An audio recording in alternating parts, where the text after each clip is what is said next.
Tiger fans are on their feet. As they should be. He pulls it in for the 25-yard touchdown. In Erie, Colorado, you are title town today. Tigers are on top by 2 scores.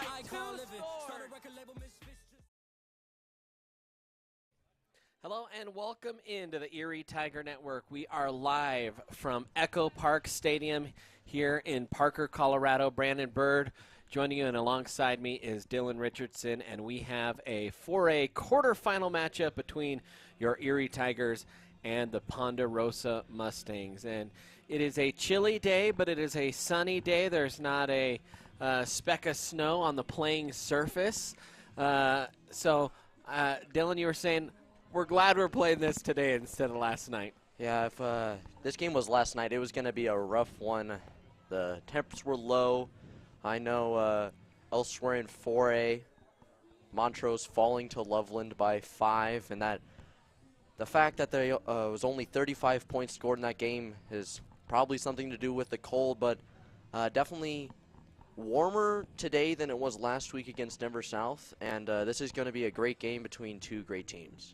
Well, a couple of housekeeping items before we get started. First of all, this stream is brought to you by Gin Realty. Gin Realty, a proud sponsor of Erie Athletics. Gin has been an Erie resident and specialist since 2005. Contact Gin for all your local town real estate needs. Well, some of you are probably wondering, why the heck is this audio only?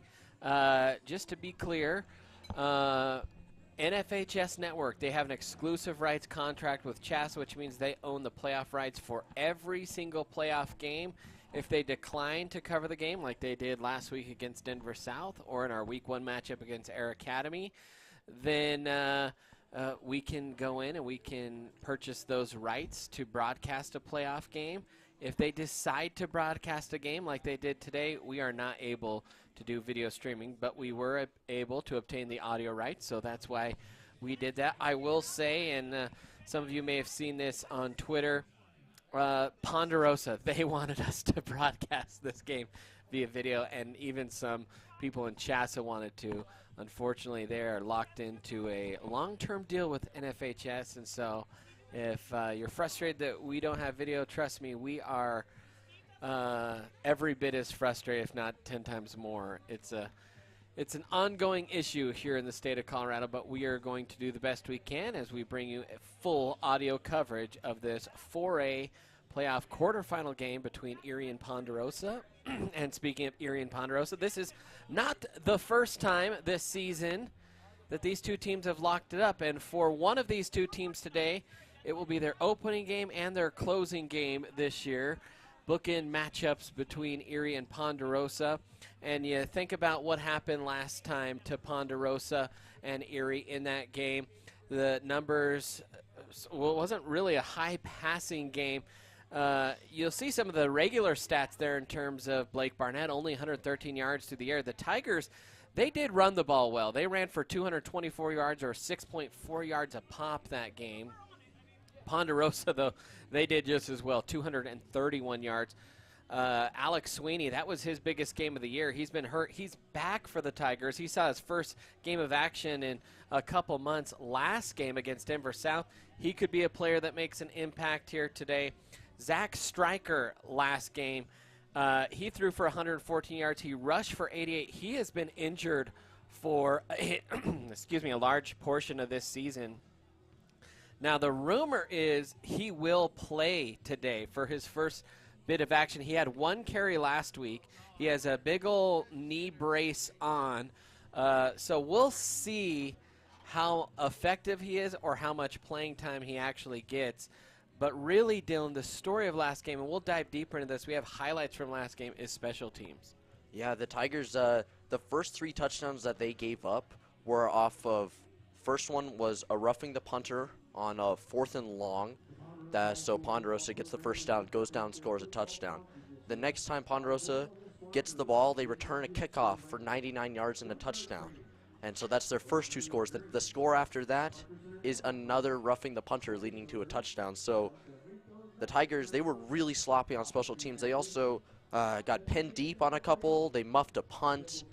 They gave up another long kick return that Caleb Harner had to come up with a stop.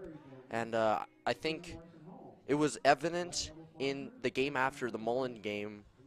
We weren't able to broadcast video for that game, but from what I was there, what we saw that game, the Tigers really emphasized special teams. They got better. They still weren't great, but then the next week against Broomfield, their special teams was fine. It was just their run defense and their run offense was not great. Well, let's go ahead and take a look at those highlights from Colorado. The expectations, they run high. Logan Matthews set to kick this one off for the Mustangs. And here we go. Season 2022 our producer, Chad Jameson, is underway, and it will be a little bit interactive here with that. But, well, yeah, the opening kickoff. And then here, it was one of the first big plays of the game, Dylan. It was a punt. Tigers force a 3-and-out. They rough the punter, and that would lead eventually to some Ponderosa points, which you'll see here in a second. There was kind of the fallout. Then it was Stryker. We talked about Stryker. Will he have an impact today? Well, he had a big impact in that game, including this 42-yard run for a touchdown. That would put Ponderosa on top, but that wouldn't have happened if it weren't for that roughing the punter, and that was part of the storyline, as you said. Special teams miscues were prevalent in that game. We talked a little bit about Alex Sweeney. Here was a little bit of a sample of Alex making an impact in that game. In fact, if you look at that last game, the Tigers really wanted to attack the seams, and that is something that I think Ponderosa has kind of adjusted. They even put a robber position in last week against Pueblo West to kind of defend some of those seams. But back-to-back plays to Alex Sweeney, including that 3-yard touchdown catch. And then, as you said, this is what killed Erie all game long in that first week, a 99-yard touchdown run by Edwards.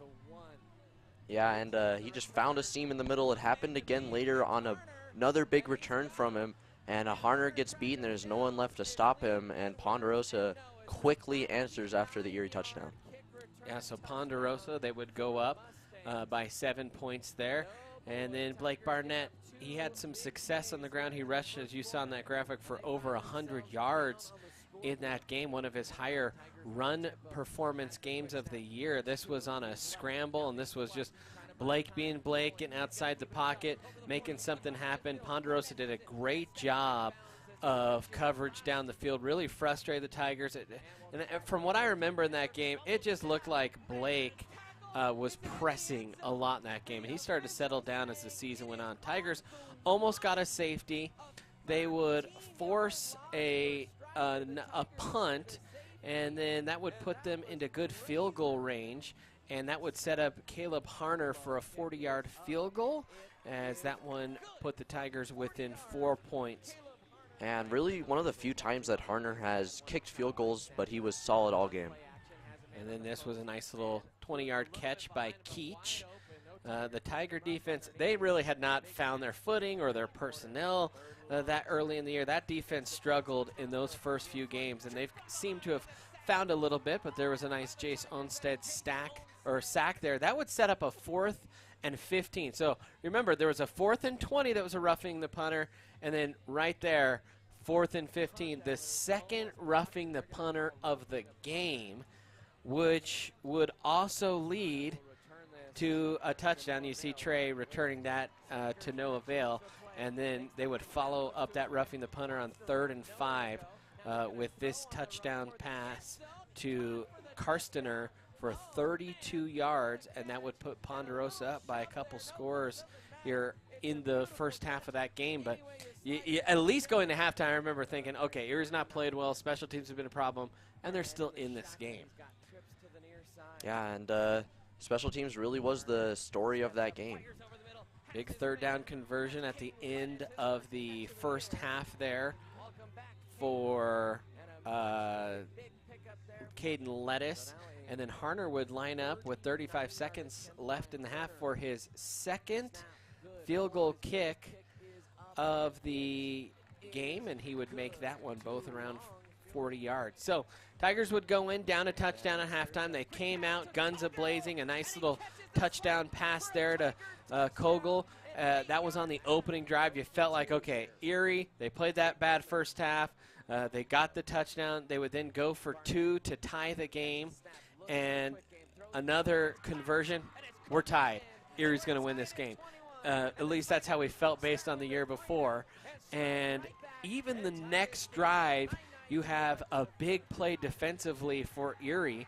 Only a couple minutes later, a Derek Hall interception. And when that happened, I was like, it's over. Erie's about to roll through Ponderosa. And then special teams started rearing their ugly head again. The Tigers would get stopped. They punt. They stopped Ponderosa. They forced a punt.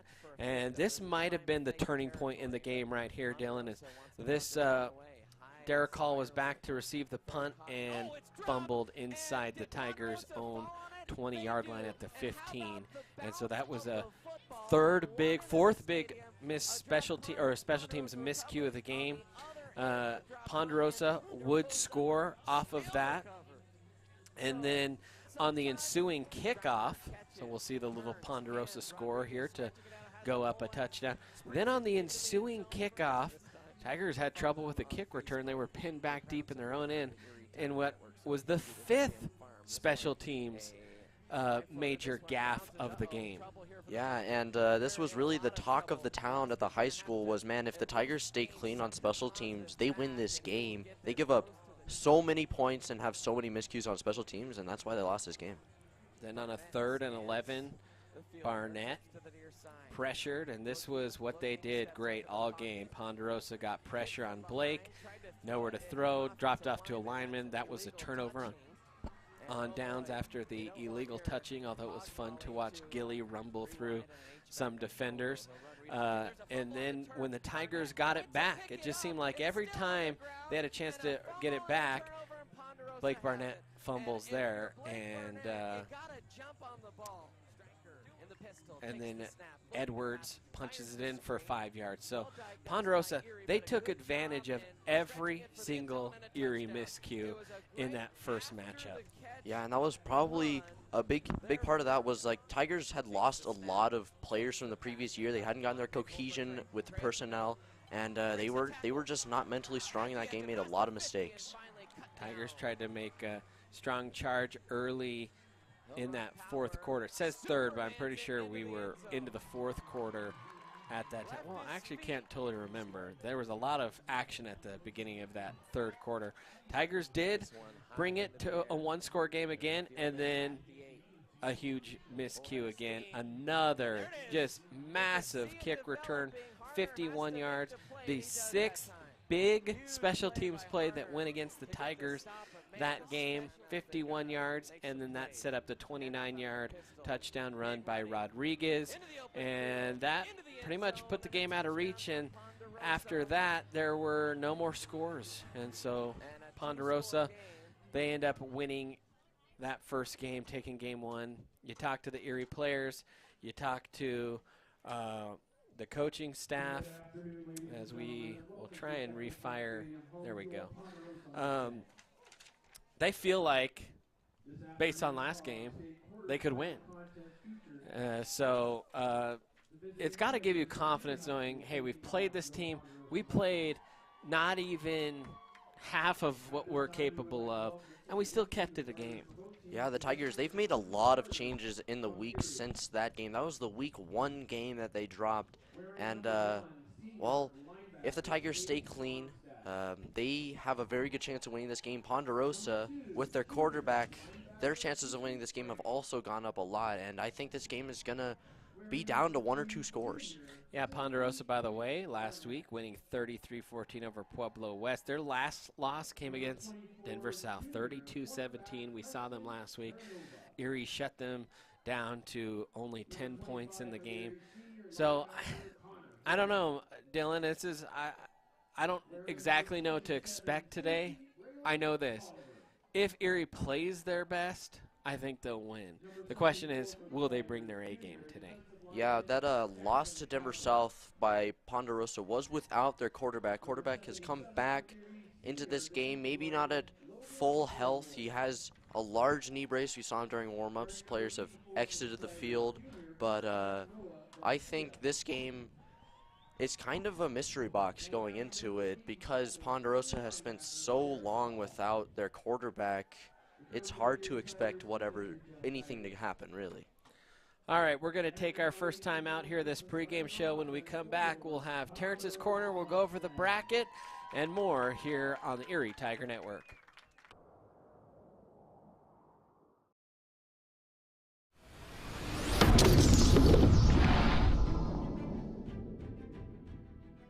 You are watching the ETN.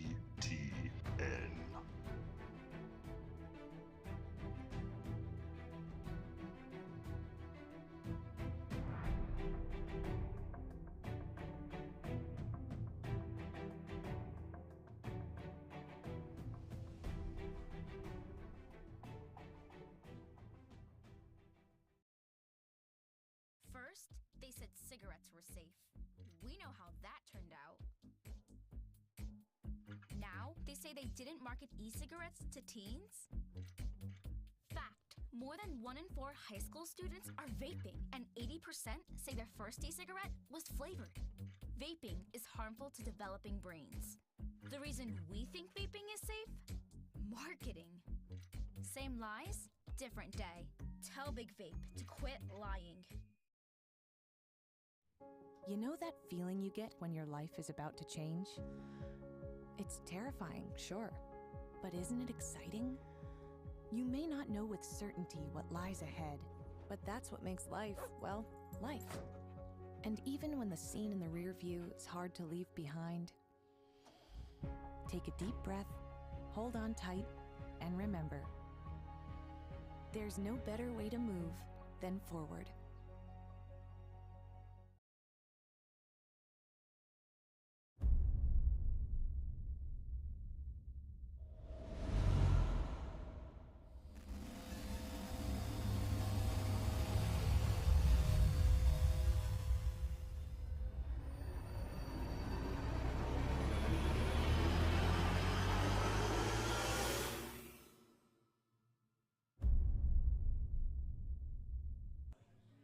And welcome back in Erie Tiger Network for this audio-only broadcast between the Erie Tigers and the Ponderosa Mustangs. So glad you could join us.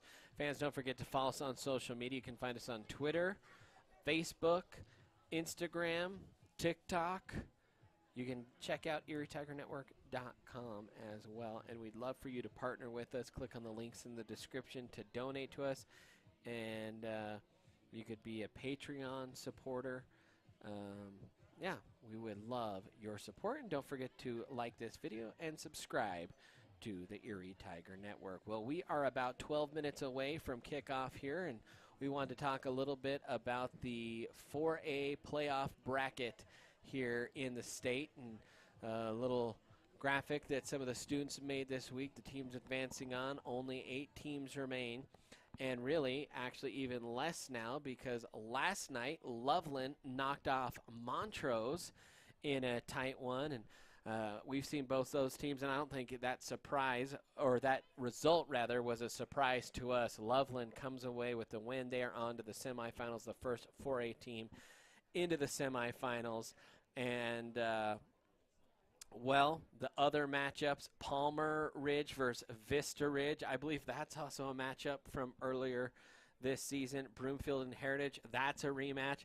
So it is rematch weekend here in the quarterfinals. And if you're Erie, you're hoping that things go different. And, you know, here's my bold prediction.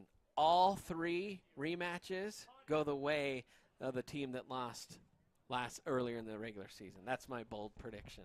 Now, it's a possibility. The Palmer Ridge Vista Ridge game, Palmer Ridge only won that by a touchdown. They were trailing for a large portion of that game. Broomfield and Heritage, that's the game that I think is the least likely to be an upset, because it is in Broomfield. That atmosphere in Broomfield, man, that is a wild place to go and play a football game. And Heritage, they lost by 4 points in Heritage in the last week of the regular season. And then, of course, here today, this game, as I mentioned earlier, a mystery box could go any way. This is going to be a great weekend of high school football. By the way, we will do our best to update you with those scores throughout today.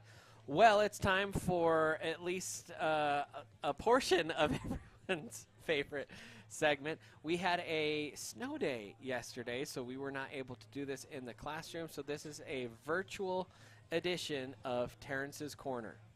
Yeah, interesting background choices, both of you. I like it though. So tomorrow, game against Ponderosa. First off, let's talk. What do you guys feel most confident about going into the game? Probably playing with a vendetta. You know, these guys beat us week 1. They shouldn't have beat us, and we're gonna be playing with some blood in our mouth. So it's gonna be fun, Preston. I agree for sure. Pretty much the same thing. We've already played them. We know we can beat them, and it's playoffs, so it's a little more fun. What does this game mean to you guys personally? You know, just being a senior right now, all these playoff games mean a little bit more because it could be my last. So just playing like it's my last, and yeah. Getting that get back. Get back. Okay. Yeah. All right, so we'll swear off topic from the game, and we'll hit you with a little would you rather question here. Would you rather lose your taste or your smell for the rest of your life? Probably my smell. Why? Taste. Things. I'd say smell for sure. Okay. All right. Here's another one for you. Say you're driving, okay, and in the road, there's an old lady and there's a baby. You have to hit one of them to save. Old lady for sure. Okay. Why? You know, babies are just innocent. A lot of old people have done some pretty messed up stuff. You never know. You know what I'm trying to get at, but yeah. Okay. Old lady for sure. Okay. I'd probably take out the baby. Why? Because the old lady doesn't deserve to go out like that. Baby doesn't even know what's happening. Babies are loud also. I actually changed my answer to babies. Babies are loud. Babies are not loud, so yeah. Okay, but like the old lady's lived her whole life. The baby's got a life to live. You don't care about that? I mean, I care about it, but the baby hasn't really experienced anything yet. He doesn't really know what's happening. Yeah, fair enough. The old lady might not either. You never know. Okay. Gilly, are you a PETA advocate? Do you truly believe in PETA? 100%. The rights of cows and chickens is something not to be overlooked. Okay. All right. So the trivia question today, we're gonna have 2 of them. So the first one, what is the only edible food that never goes bad? Gum. Corn. Honey. Neither. It's honey. Yeah, Bird is right. It's honey. We'll give you guys a redemption question though. All right. What country consumes the most chocolate? The United States of America. France. It's Switzerland. Have you ever even heard of Switzerland? No. No. Yeah. Me neither. But I guess they eat the most chocolate, so. Sounds like a All right. place. Well, thank you guys for joining us today. Good luck tomorrow. Sorry we couldn't be in person. But yeah, that's the end of Terrence's Corner. And special announcement. So because it's Thanksgiving break, if we advance this week, we're gonna have to do another online WebEx when we advance this week. So yeah, thank you guys for joining, and have a good day. Thanks, Preston. Love you. Well, Preston. Love you. Have a good night. Sleep good. All right. Well, thank you, Preston and Logan and Gilly, for doing Preston's Corner. We made it happen. We're like the mailman. We deliver in rain, snow, or sunshine. And so Preston and the boys were able to hop on yesterday and get that done. And a special thanks to Will Whiteley, who also edited some of that together as well. And I believe Emily put a little logo together that we put out on Twitter that we haven't seen before, but that was a pretty cool little drawing. If I'm Preston, I at least, it's like, heck, it's my own little world now. I even have it branded. All right, well, that was Preston's Corner. Let's see here. There's about 4 minutes till kickoff. Let's talk about the keys to the game here. Grant Hakimi always puts these together. Thank you, Grant, for doing these. Now, we actually don't know for sure if Trey Kana is out or not, but Grant said regardless, he's not going to be at full health. So in his absence, the receivers need to step up. He said win first and second down, avoid third and long. Heck, in the analytics industry, we call that EDSR, early down success rate. Don't rough the punter. That's a harken back to what we've already harped on all pregame, and then stop the read option and the run game. For Ponderosa, get the run game going early, make explosive special teams plays again, and control time of possession just like week one. Any thoughts or reflections on that, Dylan? Yeah, I think those are perfect keys to what we've been talking about today. Trey Kana, pretty sure he's not dressing today. I saw Gavin Lusk out there warming up in the position that Trey Kana would normally be in. And so that's definitely a huge blow to the Tigers' offensive capabilities. Tigers are going to receive the kick as Ponderosa, they won the toss and deferred. And so Tigers are going to get a chance to build some early momentum, hopefully get on the board on the first drive. And if you're not going to get on the board, just don't go 3 and out. Tigers have to get something going. Yeah, get that first down of the game. Well, we will have the national anthem here live, sponsored by Gilmore Voice Studio. Dr. Julian Gilmore provides private voice lessons to children ages 11 up and adults in her home studio in Erie. During lessons, students focus on stage presence, text analysis, and healthy vocal production. Dr. Gilmore has 20 years of teaching experience as a private voice teacher. Visit Gilmore Voice Studio. Can you see by the dawn's early light what so proudly we hailed at the twilight's last gleaming, whose broad stripes and bright stars the rule the perilous fight.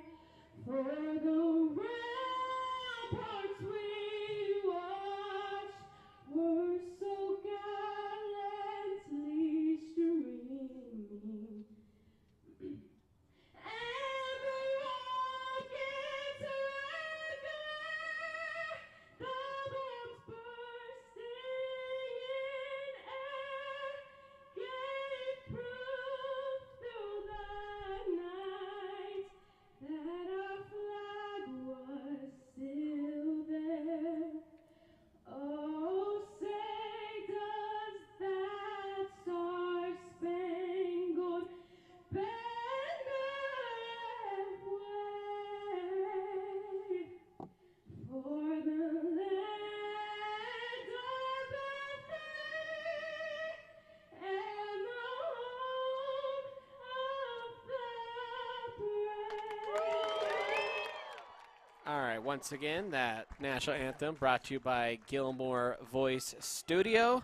Be sure to head to GilmoreVoiceStudio.com for more information. And as a side note to Gilmore Voice Studio, I know that they just announced the All-State Choir selections, and Logan Gilmore is an All-State Choir student. So congrats to Logan Gilmore. And I think Julene had 8 or so kids make All-State, so that's absolutely fantastic. Well, here we go. Tigers are taking to the field. They're wearing their white uniforms with the orange helmets, white pants, and black numbers. Ponderosa Mustangs in their maroon helmets, jerseys, and pants with white socks and white numbers. They will be going from left to right on your radio dials, if you will, on your sound, on the screens in your mind's eye. Left to right is Ponderosa. Tigers will start the ball with the ball here. They'll go right to left, and we are almost set for kickoff here, as Ponderosa has teed it up at the 40. And here we go. It will be Logan Matthews to kick this one off to the Tigers. Ronan Ward and I believe Gavin Lusk back deep, and this one is end over end and will be fielded in the end zone. That's actually Braylon Tulliver that received that kickoff, and so the Tigers will start 1st and 10 on their own 20, and Blake Barnett will lead the Tiger offense out along with a bevy of seniors along that offensive line. Gavin Lusk will start at running back today. We don't know if we will see Trey Kana or not. He was in a walking boot through most of the week. Josh Levine, Mason Kogel, Caden Lettuce, Ronan Ward, your starting skill position players. Barnett will start out 1st and 10, ball spotted between the hashes. In the shotgun here is Barnett. Crowding the line of scrimmage is Ponderosa, showing blitz here in this first play. Now Barnett will check in with the sidelines, and they'll reset the call here at the line of scrimmage. Barnett resets Lusk to his right side. Barnett finally takes the snap, gives it to Lusk. Read option on the near side, puts his foot in the ground, grinds the feet along the near hash, and works his way for 4 yards on the first play of the game. That was a bad exchange. That was almost fumbled in the backfield, and Lusk able to get 4 yards. Yeah, and a great play by the near side corner to set the edge, force Lusk to go to the inside, and then there's just too many red bodies, and a short gain on 1st down for the Tigers. 2nd and 6, ball spotted at the near hash for Barnett. At the 24, Barnett, hard count. Now we'll check in with the line of scrimmage again. 36 seconds gone by here in quarter number 1. Barnett scans the defense, resets. Lusk behind him again. Takes the snap, gives it to Lusk, right side, bounces it to the outside, cuts up the field, and has the 1st down yardage as he dives across the 30 up to the 32 out near the far hash.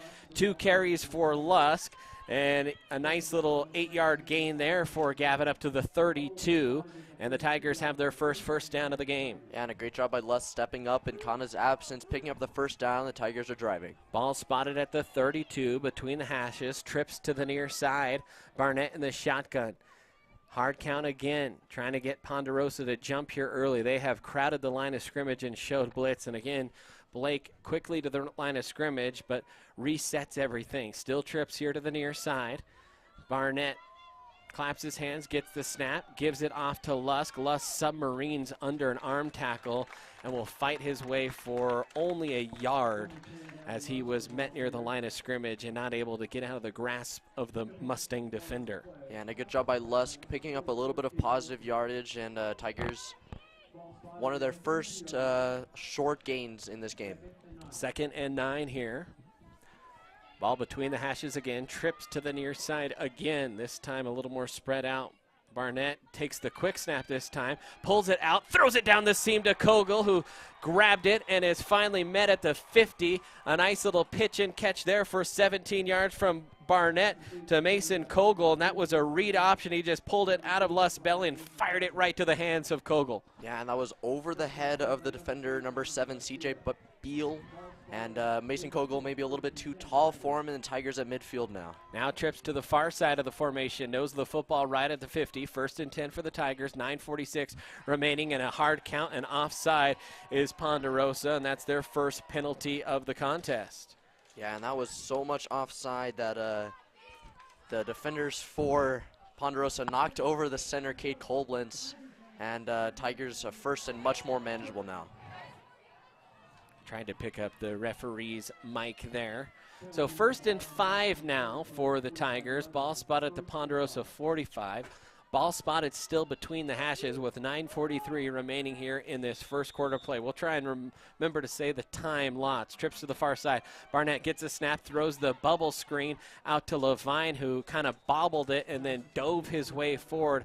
A pickup of 2, maybe 3 yards on the little quick pass from Barnett to Josh Levine. Yeah, and the tackle made there by Carson Keach, the wide receiver and the defensive back, forcing Levine to only pick up a couple there, but Tigers second and very manageable. 9:19 in this first quarter, 2nd and 2.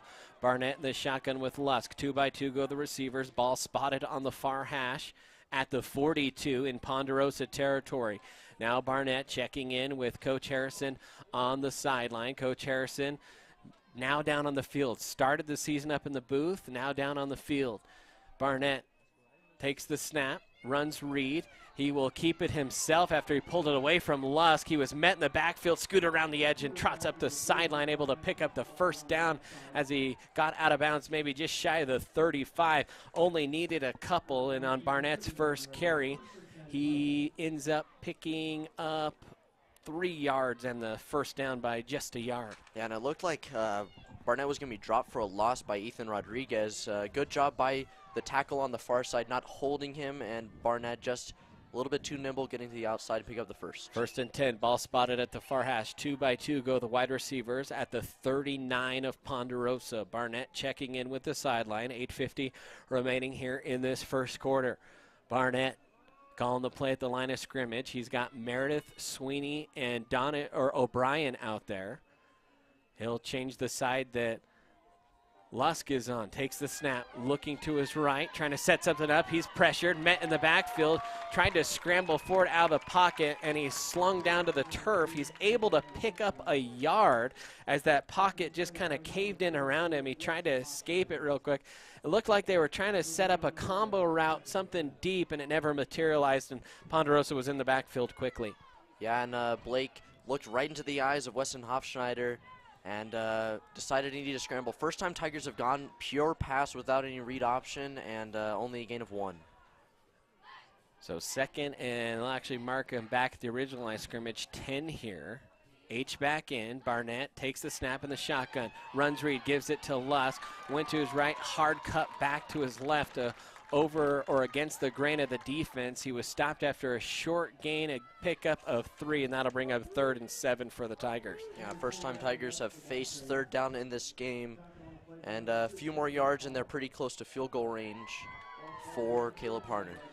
3rd and 7 here for the Tigers. Trips to the near side. Ball spotted at the far hash at the 36-yard line. Barnett will check in with the line of scrimmage again. Tigers have been quickly to the line. They want to see what Ponderosa's doing, and then they cycle in their play here. So Barnett flanked by Lusk.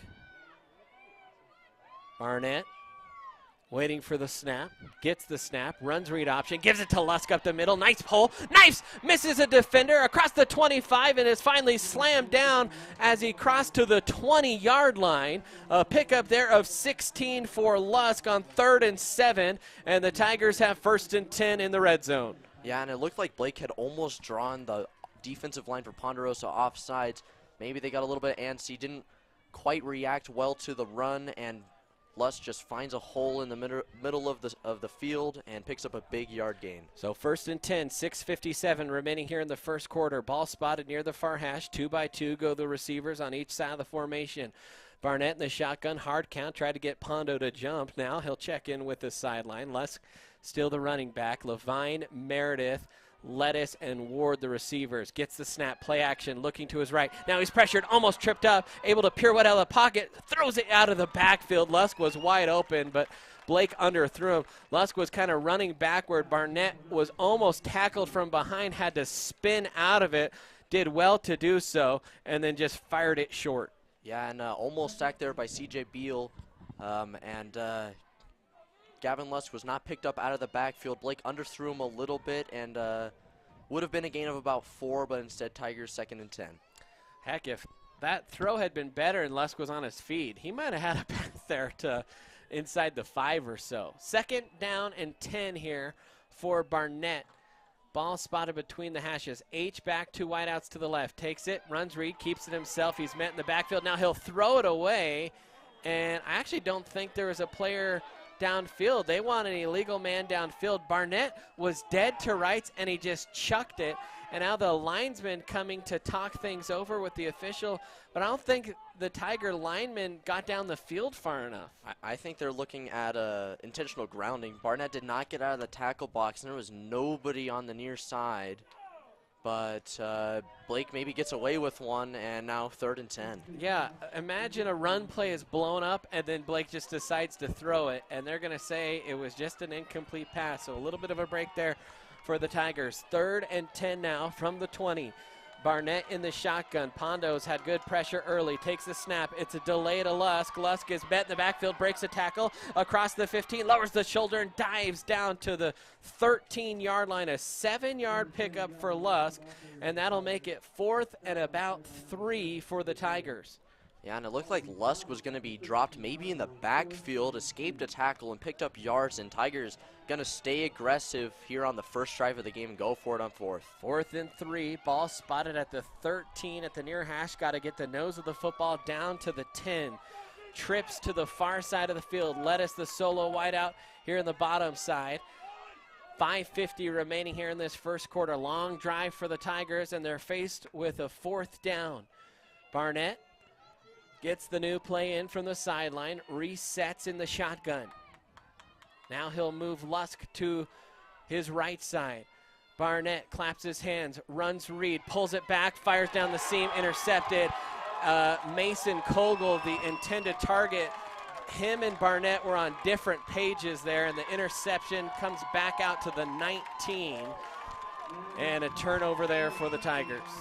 Yeah, and that was one where Kogel, I think, Blake thought he was going to come inside of the defender. He went on the outside over the top, and Blake just threw it right into the hands of the cornerback for Ponderosa. And after a long drive that took almost 7 minutes, Tigers turnover in the red zone. So turnover there for the Tigers, and Ponderosa will come out for their first possession of the game, and they will spot the ball at the 19. So 1st and 10 for the Mustangs. Trips to the near side. They'll motion a man across the formation. That's Mervin in the pistol, actually. Play action, looking, out route. That one is caught, turned up the sideline. Long developing play, but it worked out. A nice little 15, 16-yard pickup from Zach Stryker to Max Mervin. Yeah, and Derek Hall got beat to the outside, and the first play on offense for Ponderosa is a big pickup. So up to the 35, far hash now. It's a full house formation, 3 in the backfield. Quick snap for Ponderosa, almost intercepted and then caught on the bubble screen up across the 50. Big play and run there for Edwards, still on his feet across the 40. Finally corralled out of bounds at the 31-yard line. And another big pickup there for Ponderosa, 34 yards on the pass from Stryker to Edwards. Yeah, and Braylon Tolliver had read that play, but overran the football. If he was maybe a little bit taller and a little bit slower to the ball, that's an interception, but instead Ponderosa deep into Erie territory. Yeah, had Tolliver been able to pluck that out of the air, that's a pick 6. Instead, that goes for a big play for the Mustangs. Now shotgun snap here to Stryker, rolls to his right on 1st and 10. Tigers swarm in the backfield and they drop him for a loss. Nowhere to throw, and it was Jace Olmstead that ends up cleaning up Stryker and dropping him for a loss of 1. Yeah, and Stryker is coming up soft on his knee. I think his mobility is definitely limited. He was forced to scramble there, and man, he does not look comfortable right now. Yeah, definitely not, I don't think, going to be a threat in the run game, but we've already seen him make some plays in the pass game. 2nd and 11 for Ponderosa. Ball near the near hash. And at the 32, got to get to the 21 for a first down. 2 wide to the near side, 1 to the top of the formation. Pistol formation, turn, handoff. Tigers get into the backfield, and it was Keaton Strange that got back there. Couldn't make the drop for a loss. And the rest of the Tigers came up and cleaned it up. A 1-yard gain on the carry there for Ponderosa. Yeah, and a great stiff arm from Rodriguez to avoid getting dropped for a loss. And now after 2 big plays by Ponderosa, they got to come up with 3rd and 10. 3rd and 10, 3:52 remaining here in this first quarter. No score in this one. Ball spotted at the near hash. 2 wide at the top of the formation. Pistol formation for Ponderosa. Stryker gets the snap. There's the blitz. Throws the out route. Nice catch there. Hall was in decent position. Put his hand out. He may have even tipped out, and it was ultimately hauled in by Max Mervin.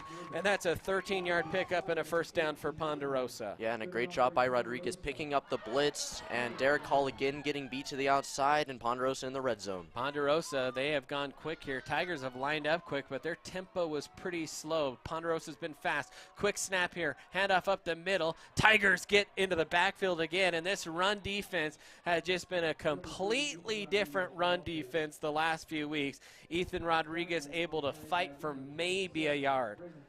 Yeah, and the run defense has been strong in this game. The pass defense has not. I would not be surprised if Ponderosa stays in the air for a lot of this drive. 2nd and 10 here. In fact, no gain is given to Rodriguez. Ball spotted at the far hash at the 18. Striker in the pistol, takes the snap, runs read, gives it left side. Decent hole there, and squirting his way for about 3 yards down to the 15. Yeah, and definitely in field goal range for Ponderosa. They may try to go for it on 4th down if it comes to that, but first, big 3rd down here. By the way, that was Sean Davis on the carry, and he's still in the backfield there for the Mustangs. 2:30 remaining here in the first quarter. 3rd and 7. Striker under center. 3 running backs in the backfield with Mervin, the lone receiver. Center or play action, looking, pressured, trying to scramble. Tigers able to bottle up Striker and drop him back near the original line of scrimmage. In fact, it's a 4-yard loss for Striker, and that'll bring up 4th and 11. Yeah, and Logan Gilmore just beating his man on the outside, getting into the backfield, and then the Tigers just swarmed the ball, and the field goal unit will come out for Ponderosa. So Ponderosa will trot out Logan Matthews, their field goal kicker. The holder, Jake Fries, and it will be a 37-yard attempt from between the hashes. Wind at Ponderosa's back. 1:39 remaining here in the quarter. Low snapped, hold. The kick is up, and it is good. So Matthews puts Ponderosa on the board. They lead it 3-0. We'll take our first timeout, a quick one here on the Erie Tiger Network. Hi there, I'm Charlie Meyer with the Erie Tiger Network, and I'm here to let you know that we have a Patreon page. I'm not going to use all kinds of flavorful speech to convince you to join it. However, I will say this. Erie Tiger Network is a super cool class that provides great opportunities for both student athletes and aspiring broadcasters behind the camera. I mean, look at me. I get to film a commercial in front of an empty football field. Yes, sir, this is the life. So please, head to patreon.com/Erie Tiger Network to help support us today. And welcome back in, Erie Tiger Network. 3-0 Ponderosa lead, 1:34 remaining here in the first quarter. So glad you could join us here for this quarterfinal matchup. The Tigers won in the quarterfinal a year ago against Palmer Ridge High School, and hoping to knock off another P team from the South here in the quarters. And Ponderosa set to kick this one off. Last one was a touchback, and Matthews just bombs that one out of the back of the end zone. And so another touchback, and the Tigers will once again start 1st and 10 from the 20. Yeah, and the Tigers had a great drive last time, turned into an interception in the red zone, but they were solid at 42 yards on the ground, 20 yards in the air. Their pass attack, not great, started out fine, but the running game has been solid from Gavin Lusk. Barnett, 2 of 5 for 20 yards and an interception on that first drive. Now Tigers will come out, dual formation at the 20, 1st and 10. Lusk switches sides behind Blake. Now gets the handoff up the middle, stops at the line of scrimmage, tried to restart, and they'll give him a yard on the play. And so the Tigers trying to pound it on the ground. They have averaged over 7 yards a carry up to this point. Nope, 4.7 yards a carry. A little different. 2nd and 9 now for the Tigers. Barnett with Lusk in the pistol, trips to the near side. Handoff, Lusk puts his foot in the ground, then slipped as he tried to get up the field, and he picked up a yard. So back-to-back 1-yard runs makes it 3rd and 8 here for Erie. And O'Brien, Sweeney, and Cave Meredith all into the game. Yeah, and the turf is probably wet from the snow melting, and Lusk just gets unlucky, slips around, and Tigers got to come up with a 3rd and 8. 36 seconds left here in this first quarter.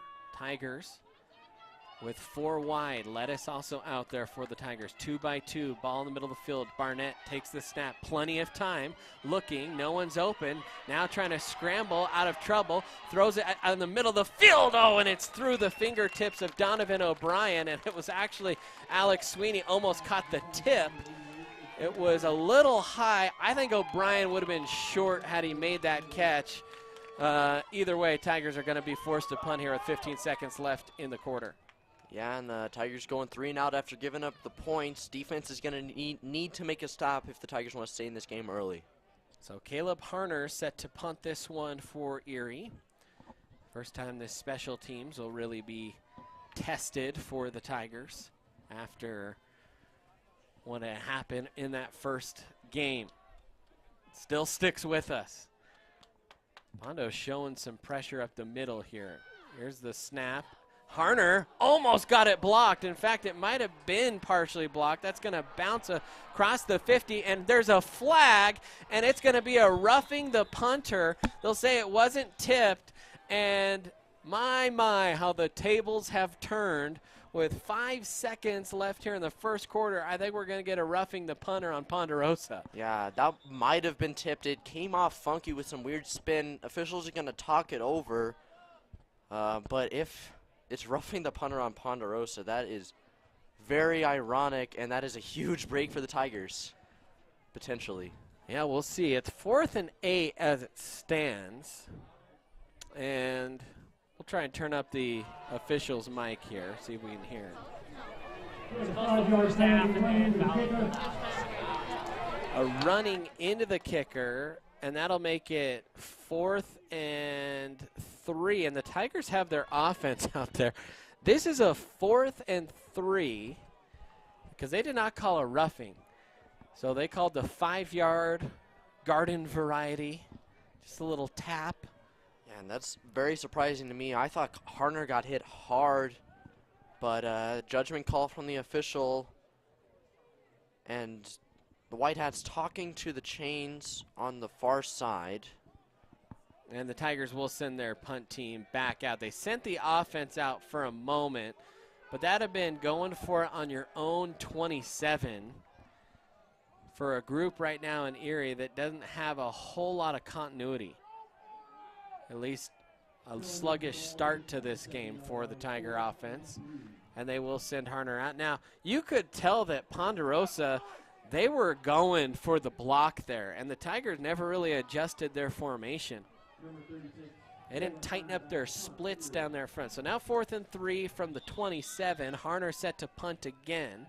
Ponderosa laying off a little bit this time. And it's a fake. It's Gilmore. He has it right side. He's met, and he is going to be a yard short.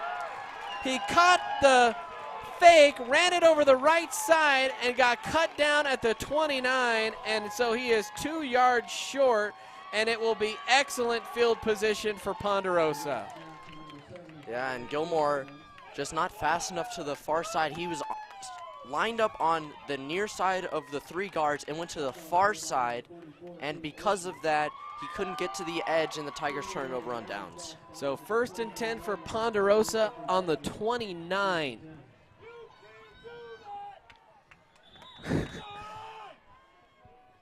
It'll be Stryker in the shotgun here for the Mustangs. Last play of the quarter. Handoff.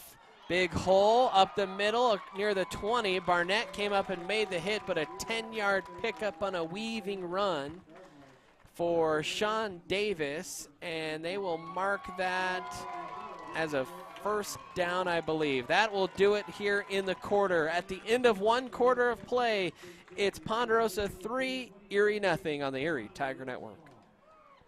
Front Range Landfill puts all your needs in front of everything else. Front Range Landfill won Erie Chamber of Commerce Business of the Year Award, as well as being featured on national television. We are very proud of our facility, and we welcome the opportunity to address your disposal needs. Our focus is on customer service. We strive to achieve easy and rapid access in and out of the facility. We feel certain that we will exceed your expectations of your solid waste disposal requirements. Choose Front Range Landfill for all your landfill needs. You will be pleased.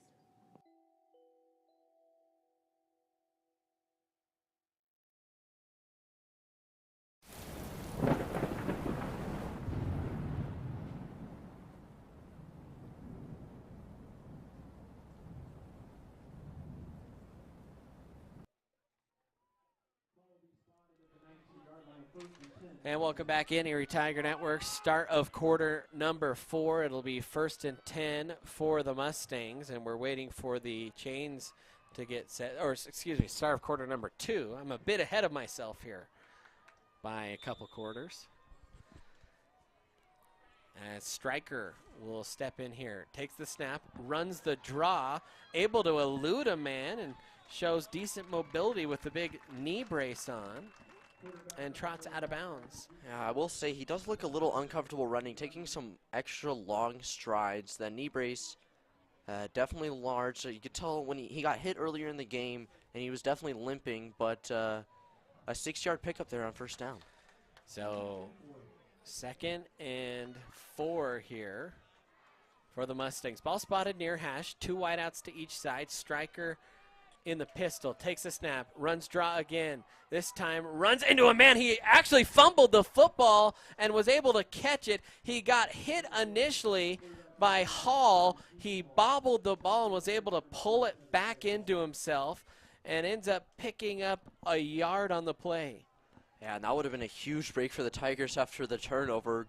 Great job by Stryker to corral it after bobbling it, and now 3rd down. Quickly to the line is Ponderosa, and they draw the Tigers offside. Shooting off was Jackson Kogel, and he knocked over the guard with some gusto. And 3rd and 4 now turns into a fresh set of downs inside the 10 for Ponderosa. Yeah, and the Tigers, few times I've seen Jackson Kogel has jumped off sides, and that's a big one.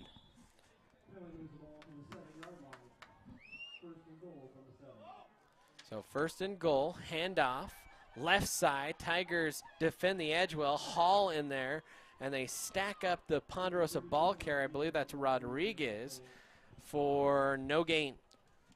Yeah, and if the Tigers defense comes up with a stop inside the 10, it's still a 1-score game. And if the Tigers were to score a touchdown, they kick an extra point and take the lead. This is a big probably 3 more downs. I would not be surprised if Ponderosa goes for it on 4th down. 2nd and goal from the 8 here. Ball spotted to the near hash. 10:51 remaining in the 2nd quarter. 3 running backs in the backfield in kind of that house formation. Now there's a snap. It's a pass, a throw out of the backfield. Trying to hit Sean Davis was Stryker, and I think he basically just threw that one into the turf as the Tigers diagnosed and blew that one up right away. Yeah, and he threw it off of his bad leg, and that might have had something to do with why that ball went to the turf. The man was open in the flat he was going to probably pick up a couple yards after the catch, but instead that brings up 3rd down.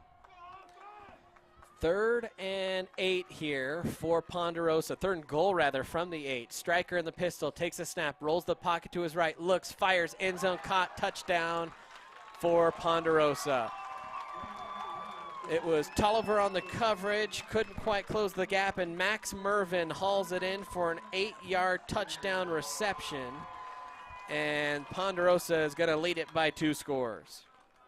Yeah, and it was actually, I believe it was Derek Hall from the linebacker position on the coverage there, and he's gotten beaten coverage a lot of times by Max Mervin, and Ponderosa takes a 2-score lead. So 2-score lead, and the extra point, it's a bobbled snap, and it's picked up, and there's a penalty. A lot of crazy things happening here. The linesman calling offside on Erie, and that's unfortunate because that snap was dropped, and I'm not sure if that was going to go in for 2 or not. It was Fries that picked it up. And now Ponderosa is going to bring their offense out onto the field to run a 2-point conversion now that it's half the distance to the goal. So it'll be the point after attempt from the 1.5 here. Yeah, and I like this call from Ponderosa because if you get the 2-point conversion, you can kick a field goal and be up 2 touchdowns. So Stryker will come out. He's got 5 wide. It's just him in the shotgun. Takes the snap, looks, fires the fade route. A diving catch is made. It's going to be good. There's going to be pass interference on the defense.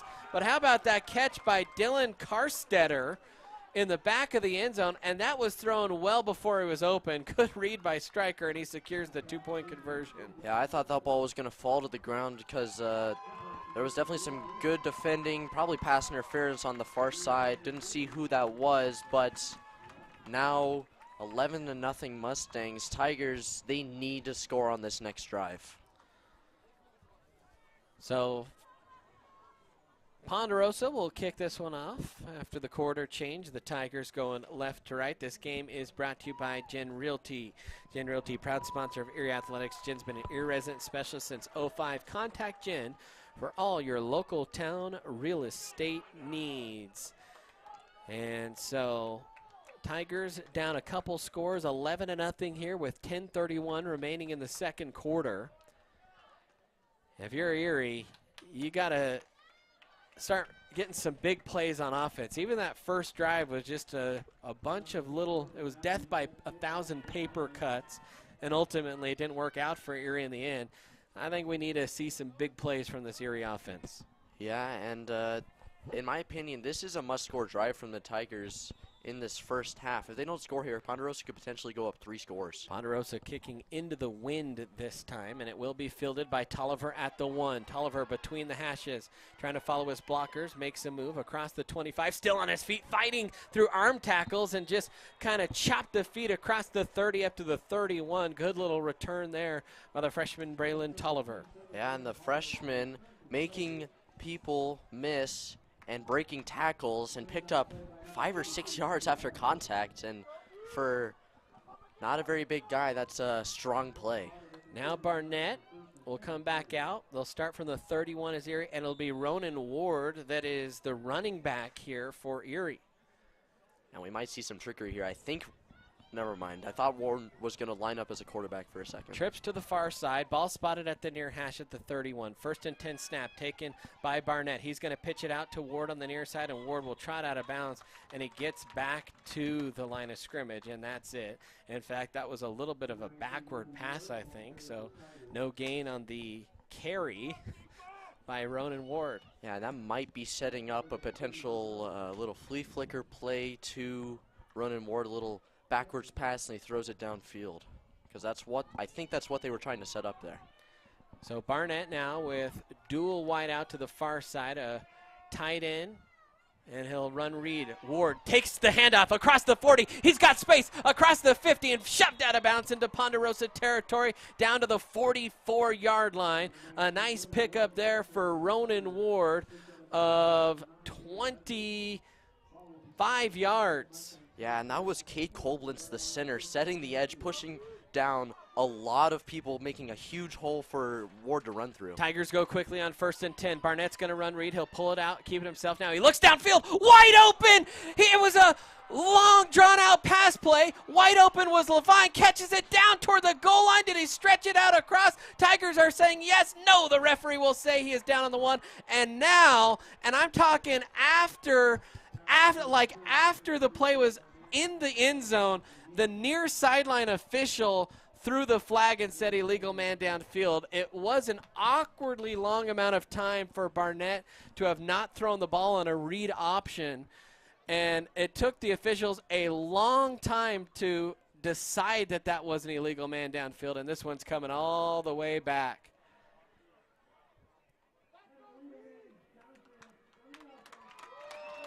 Yeah, and that's a huge break for Ponderosa. Josh Levine was wide open on the far side. And Barnett, that was a heck of a throw. Moving that, he threw it off of his off foot. And instead of a 44-yard long play, Tigers now on the wrong side of the field. Yeah, the Tigers have they've had issues with that. You go back to their academy game where they run read option, and then there's just nowhere to run. And so Barnett, after trying to make something with his feet, decides to throw it. But at that point, you have to hope that your blockers aren't 5-6 yards down the field. And in that case, that's too much time. And so unless you've designed that and called that up and said, hey, this is going to be a really elongated, a slow-moving read option pass, you cannot get down the field. That has to be pre-planned. Yeah, and that was a great job looking downfield by Barnett, but the illegal man downfield just makes it an unfortunate play, and the chains had already moved down the field, so long discussion trying to figure out what's going on here. Well, the flag being dropped came after the play was completely over. We're not talking like the pass was made and then the official said, yeah, that was illegal man downfield. We're talking the pass was made, Levine made some man miss, he fought all the way down to the goal line. After he was tackled and the play was blown dead, the flag came out. And I think if you're an Erie Tiger, that's got to be frustrating. It's if they're downfield, then call it then. If they're not, then you can't wait till the play is 20 seconds past. So 10 on the clock, 10 minutes on the clock even. 1st and 15 now for the Tigers. Ball spotted at the near hash. Barnett takes the snap, runs the quick pass to Caden Lettuce, puts a stiff arm, and then gets thrown out of bounds at the 40. A nice little pickup there of 9 yards for Caden Lettuce. And I think Barnett wanted a horse collar on that, but not much going there. Good pickup after the penalty on 1st down, and the yard marker on the far side having a little bit of struggles figuring out where the ball is placed. 2nd and 5 here for the Tigers. Barnett takes the snap, runs read option with Ronan Ward, puts his foot in the ground, and man, Ronan is explosive. 7 yards and a 1st down for Ronan. We'll call it 8 down to the 32. I tell you what, adds a different element in that backfield for the Tigers. Yeah, and Gavin Lusk, he was running well. He had 41 yards, averaging 5 yards a carry, and Ronan Ward has come in, and he's averaging 16 yards a carry, or a little bit less than 16 yards a carry.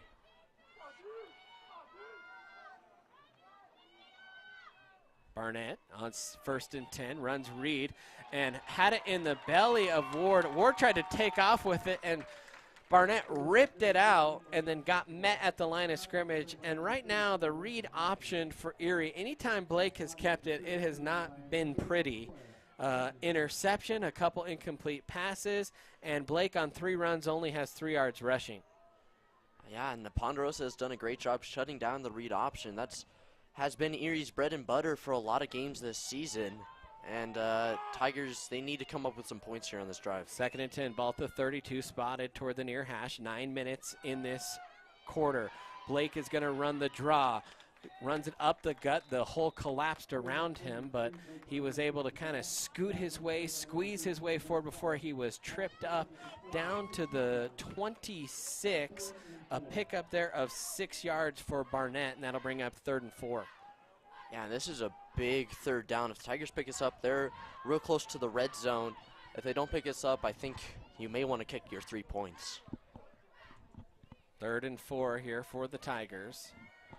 Barnett in the shotgun with Ward. He'll run read option, and Blake, that's going to be an illegal man downfield. A touchdown for Levine, but there's the flag, and you just bad awareness there. It's a play call that is a run, and you have blockers that are 15 yards down the field. This might be. I think this may be a touchdown. Logan Gilmore's pointing at where the sticks are. The flag is only 2 yards from where the stick is, and I think it was a play action. Tigers maybe caught downfield. The offensive line for Erie is not happy about it. One of the offensive linemen was, I'm telling you, he was 12 yards down the field. I think that was an obvious call. And Logan Gilmore is upset. I don't think the call was on Logan Gilmore. I think the call was on a different lineman that was well beyond the line of scrimmage. Because I looked immediately once I saw that, and that was the right call, Tiger fans. It just was. So that is the second big play wiped off the board due to an illegal man downfield. And now it's 3rd and 9. 8:07 remaining here in the quarter. Ball spotted at the 31. Barnett takes the snap, runs read real quick. Now looking down the field, had a man in the post, gonna keep it himself. He's got across the 30, breaks a tackle, down the sideline across the 20, picks up the 1st down. Big running play there for Blake Barnett. He had all day. Ponderosa was trying to spy on him, and he takes it from the 31 all the way up to the 16. Yeah, and Barnett made C.J. Beal miss at the 25. If Beal had come up with a stop there, he would have been stopped 3 or 4 yards short of the first down, but instead makes a miss, gets to the outside, picks up the first down. That's a big play after the penalty on the Tigers. 7:56 remaining in the half. 1st and 10 for the Tigers. Ball spotted at the 15 at the far hash. Tigers taking a little bit of time here, shuttling this play in. It'll be trips to the near side, and Lusk back in here for Erie. Lusk will switch sides of the formation. Barnett gets the snap. He's going to run it himself. That was just a straight run by Barnett, and he patient running, kind of like Le'Veon Bell used to do it. Just kind of wait, pick your moment, and lurch forward. And a 5-yard pickup there from Barnett. In this game, with the way it's going, I prefer just the direct runs by Barnett instead of the read option. That has not worked for the Tigers. Yeah, read option has not been great, as you said, but when Barnett has kept it by himself, he's picked up plenty of yards. So 2nd and 5 here for the Tigers. Barnett again in the shotgun. Again, he'll run it directly behind. Oh, and he tripped. He had room, and he tripped and stumbled. He tried to put his foot in the ground. He had the blocking set up. I think that goes the end zone, but he just got caught by the turf monster. Yeah, the wet turf, definitely a factor. Gavin Lusk fell down earlier in the game. Blake Barnett falls down there, and what was a short first down turns into 3rd and short. So 3rd and 2 at the 9. Got to get to the 7 here for the Tigers, or the 6 rather, as the ball spot at the 8. So near the far hash on 3rd and short. Barnett trying to get Pondo to jump. Instead, I think we're going to see a false start the left side of the line. No, they will call a offside. They'll say that Pondo moved early, and an offside call, and a fresh set of downs for the Tigers, and much needed if you are Erie. This is, I think, must-score situation for the Tigers. So it'll be 1st and goal now for Erie, and the ball will be spotted at about the 3.5. We'll mark it right at the 3. So 1st and goal from the 3. Lusk out there for the Tigers. Garcia out there, Furman the H-back, and we're going to have a timeout called by Ponderosa. 6:41 remaining here in the quarter. Timeout here on the Erie Tiger Network.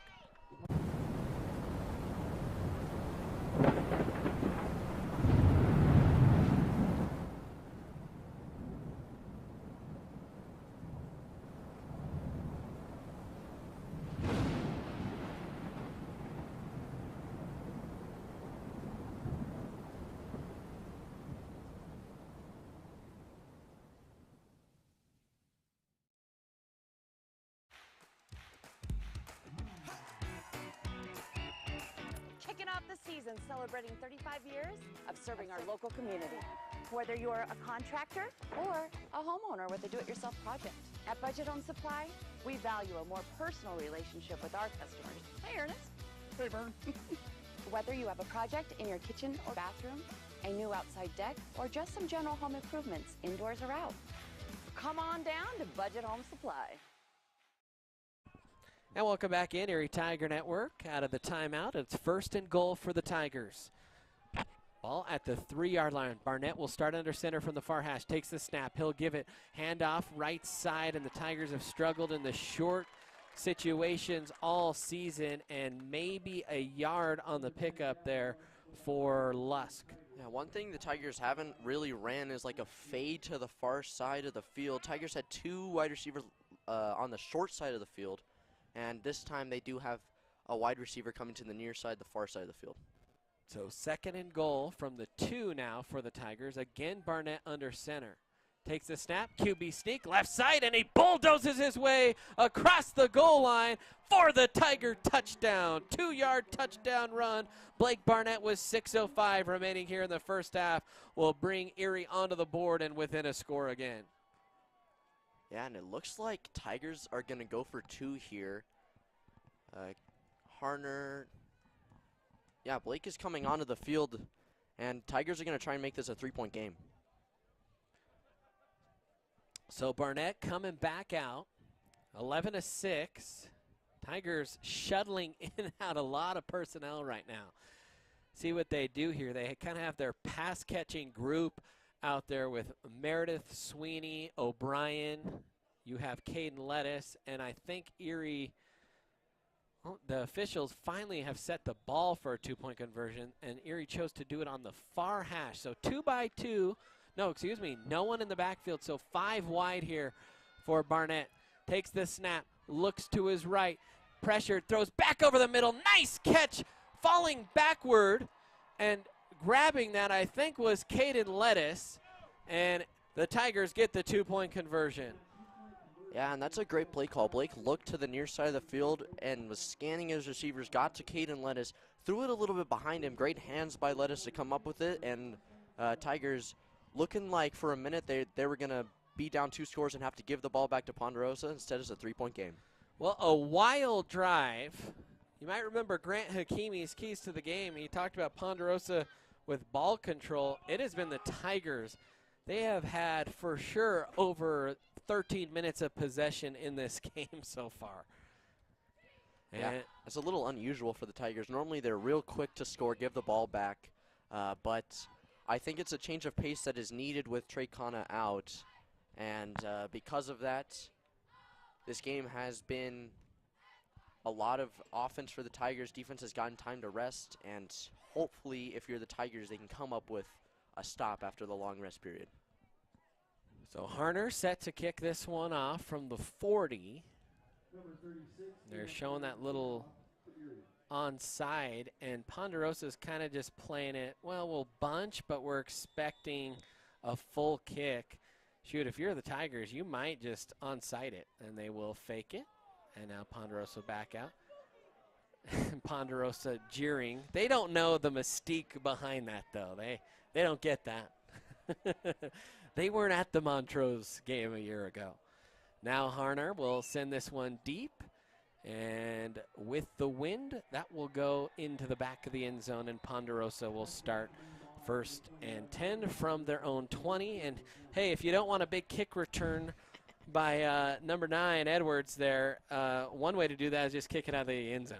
Yeah, and the first time Harner has kicked it off in the game with the wind easily into the back of the end zone. And Tigers defense comes on, and they need to limit the big play. That was one of the keys to the game for Ponderosa, was get some explosive plays on special teams, but also just on the offensive side of the ball. And Tigers pass defense, I think, is a little different. I see Derek Hall out there at safety.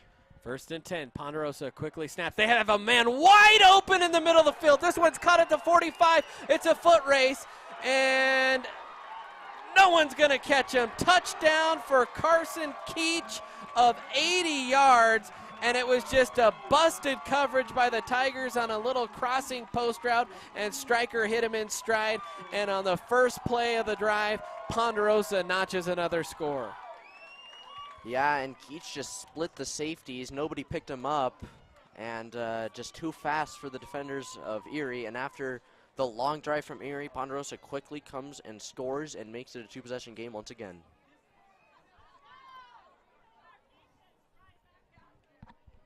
So Ponderosa set to kick the extra point here.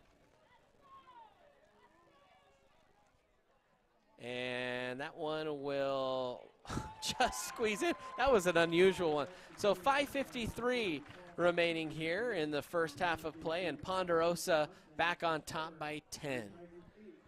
And that was just an unusual, I think it was either miscommunication. The safeties started following the slot guys. No one followed the outside guy inside, and 80 yards to the house, Dylan. Yeah, and I was watching Derek Hall because I noticed him out there at safety, and he bumped into the receiver, Carson Keach.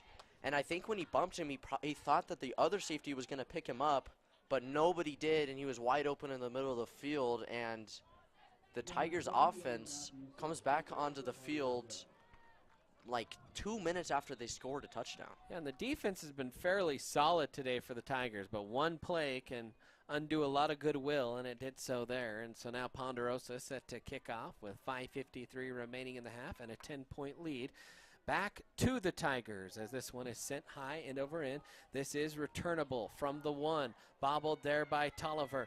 Now he'll sprint off toward the 20, following some blockers. Breaks a tackle across the 25 and finally ridden down near the boundary on the far side at the 27. Yeah, and Tolliver's returns, he's had 2 of them so far. They've been pretty solid. He had a 30-yarder and then a 27-yarder. And Tigers get some better than standard field position to start here. So 5:46 remaining here in the first half of play, and Erie will once again go back out on offense. The good news is that Ponderosa defense was just out there. Tigers have not had the explosive plays, though, that you hope to see. Barnett in the shotgun on 1st and 10. Ball spot at the far hash at the 28. Takes a snap. Drops to pass. Looking all day. Throws across the field. Oh, a diving attempt at an interception. He tried to throw the deep crossing route to Caden Lettuce, and diving for the missed interception was Carson Keach, who just had the 80-yard touchdown play, and that went in and out of the midst. That would have been a heck of a pick, but too much air on that ball by Blake Barnett. And he just overthrew Caden Lettuce a little bit, and definitely lucky that that didn't go the other way. 2nd and 10 now. Barnett, he's going to run the draw with Ward. Ward trying to weave through the defense, and he's cut down as he crosses the 30 up to the 31.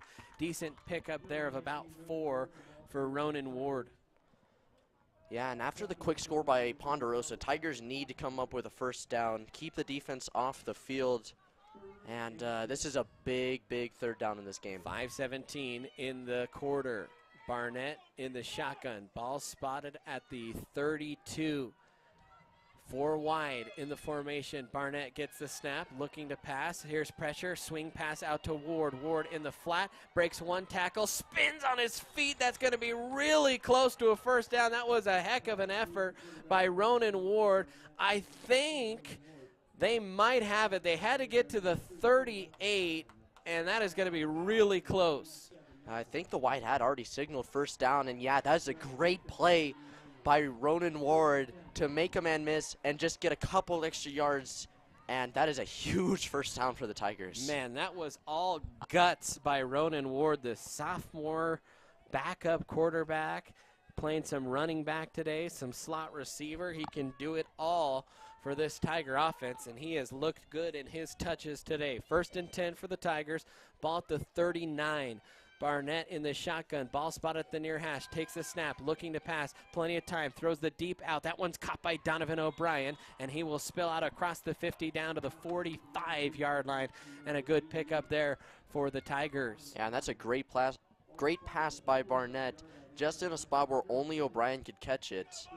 And Tigers, all of a sudden, after having to pick up 3rd and long, are at the 45.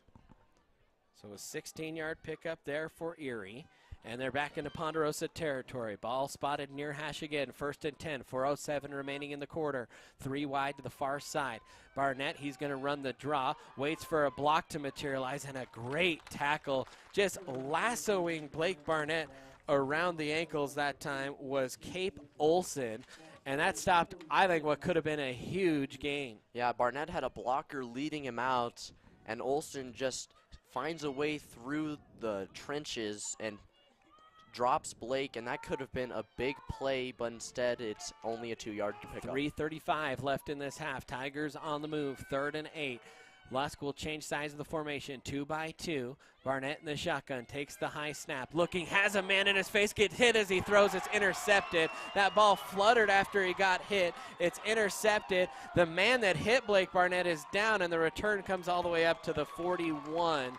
And so Barnett got hit, and now he's going to get tagged for a flag. I don't know if actually that'll be on him or the Ponderosa player. I think that'll be on Blake. Yeah, and Barnett just never saw the man on his blind side, and the ball went wild, and I think it was the player that hit him is down and in a lot of pain. Yeah, the player that tried to blow Blake up was the one that ended up getting hurt. Just goes to show you the size that Blake has. And, I mean, that ball it was intercepted because of the hit. Make no mistake about that. That was nowhere near receiver, and as soon as it left Blake's hand, that just kind of fluttered toward the middle of the field. So a huge play for Ponderosa.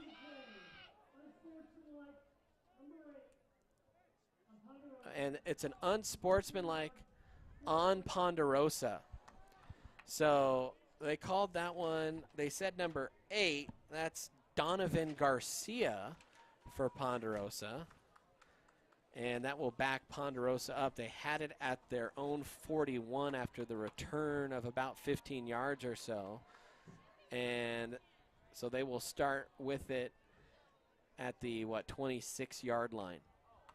And now with 3:14 left, this is a big moment for this Tiger team and their defense that's out there. Yeah, if the Tigers come up with a stop here, quick stop, they could get the ball back and potentially score before the half. If they don't come up with a stop, this is a 3-score game, and they would have to come up with... and Ponderosa gets the ball. Yeah, and Ponderosa gets the ball to start the second half. So this is a big, big drive for both sides. Ponderosa, quarterback in the shotgun. That's still Stryker out there wearing the knee brace. Takes the snap. He's going to throw backward. Here comes the double pass. Barnett sees it but couldn't get there in time. It's caught in the spin. Barnett read it. Tried to use his speed to get over there, and catching it along the sideline was Dylan Carstetter. And a nice pickup there of 24, 25, 27 yards on the double pass play. Yeah, and I thought Carstetter was going to break free and go to the house. Barnett hit him, but didn't knock him to the ground, and he fell afterwards. Read option. Stryker keeps it. No one there. In the middle of the field, trying to make Barnett miss, and then he gets stacked up, and they're going to call Derek Hall on a penalty. He came in and had a little bit of or that was Preston Terranova that came in and had extracurriculars after. No reason for that. I know you're frustrated, Tigers, but after Barnett had made the tackle, the junior corner picked him up and kind of drove into him, gave him a little something extra after the whistle. Yeah, and Stryker, they're definitely not full running potential, and there was just nobody on the near side respecting the read option, and that's another big play for Ponderosa.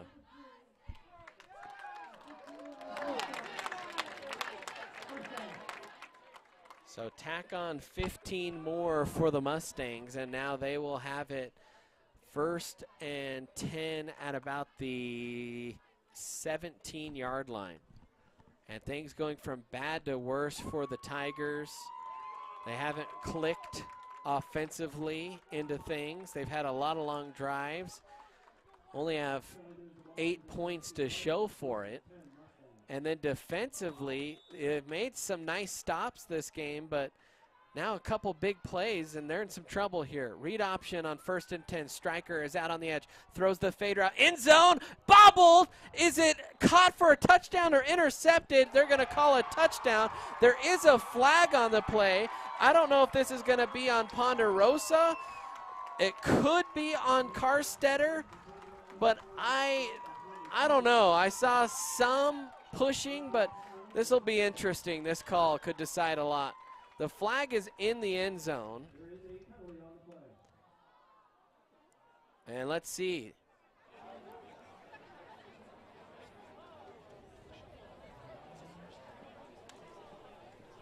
I think this is going to be a Ponderosa touchdown by the way the referee is reacting here. And they call interference on the defense, and so another touchdown.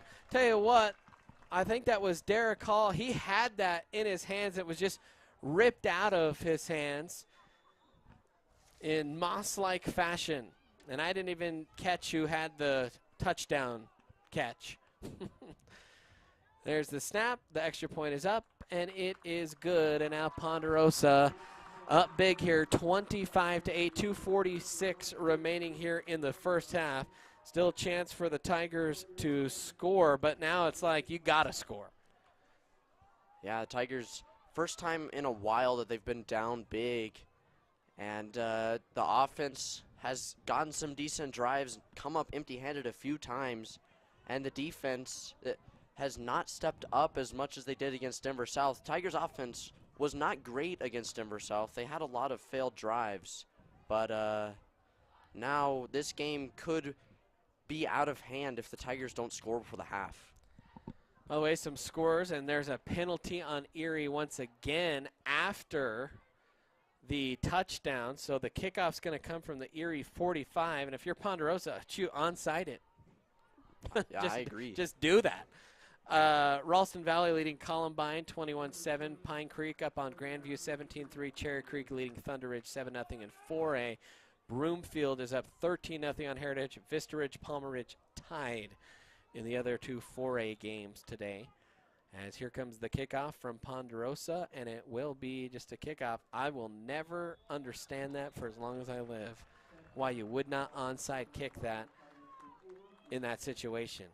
Shoot, the worst that could happen is you give up possession on the 34, 35. All right, I'll take that. Thank you. Thank you for not onsiding it, Ponderosa. 2:46 remaining here in the first half, and now the Tigers are in dire straits, desperately needing a score here before the half to get this somewhat of a game, down 3 scores. Barnett in the shotgun, 2 wide each side. Snap from the 20. Barnett looking, fires the deep out. That one's caught near the sticks. And Lettuce, they'll call that incomplete. I actually thought that should have been called a catch and a fumble. The helmet of the defender was on the football, popped that out of Lettuce's hands into the lap of Skip Harrison on the sideline. And they'll call that incomplete. It'll be 2nd and 10. Yeah, and Tigers just not getting the bounces in this game. And, well, 2:40 remaining. This is a 2-minute drill if you're Blake Barnett. 2nd and 10. Ball at the 20. Barnett, he's flanked by Ward. 4 wide out, 2 to each side. Gets the snap. Looking. Tigers trying to throw a tunnel screen. It's caught by O'Brien in the middle of the field, and he's going to lose yardage. Tried to set up the big old tunnel screen, and it's a loss of 1 for Erie. Yeah, and Ronan Ward on the near side was jumping for the ball. I don't know if that was a fake, but he was a little open. But Tigers stuck to the screen, and now it's 2nd down. 3rd down. 3rd down. Yeah, stick on the far side, say 2nd down. Now I changed it to 3rd down. 3rd and 11 here for the Tigers. O'Brien, Lettuce, Meredith out. Tigers' body language not looking fantastic. They need a spark. The stick's still showing 2nd. It should be 3rd and 11. Barnett, the deep drop, fires down the field. Coming back and making the nice catch was Cave Meredith. That's a pickup there of 13 yards on the comeback route. Cave has his first catch of the day, and the Tigers have a 1st down, 1:45 remaining here in the half. Yeah, and Tigers hurrying it up now. First time we've really seen it. Barnett quickly to the line of scrimmage. 2 by 2 go the wideouts. Takes the snap on 1st and 10. Man coming off the edge. He's in trouble. He turns around and just chucks it out of bounds, and that's an intentional grounding. And Blake, what are you doing there? He threw that 10 yards behind the line of scrimmage directly out of bounds. And the near side of this offense for Erie, they have kind of let a late delayed blitzer get into the face of Barnett, and that flag is going to move Erie way back. So intentional grounding, a loss of down, and all the way back to the 21. So the Tigers have 2nd and 22 to go here. Goodness. Barnett from the far hash at the 22. Takes the snap, looking downfield, another delayed blitz. He'll throw it off his back foot, and that was kind of into the Bermuda Triangle of nowhere there. Maybe trying to hook up with Donovan O'Brien, but I don't know where that was going. Yeah, and now Tigers, after they got the big pickup on 3rd down, have to pick up 3rd and very long, and this is a big play. Tigers need to come up with something. Well, if you're Erie, there's plenty of time for Ponderosa. Even if you try and run a draw or something to force them to use time, they have a timeout. They could get the ball back and score. 3rd and a mile. Barnett takes the snap, looking, fires over the middle, tipped up in the air, almost intercepted. Meredith got hammered on the play. That one falls incomplete, and now it's 4th and forever, and the Tigers are going to be punting from deep in their own territory here, and things have gone from bad to worse. Yeah, and Tiger offense has just not been clicking today. Their drives have fallen short. They've taken some penalties.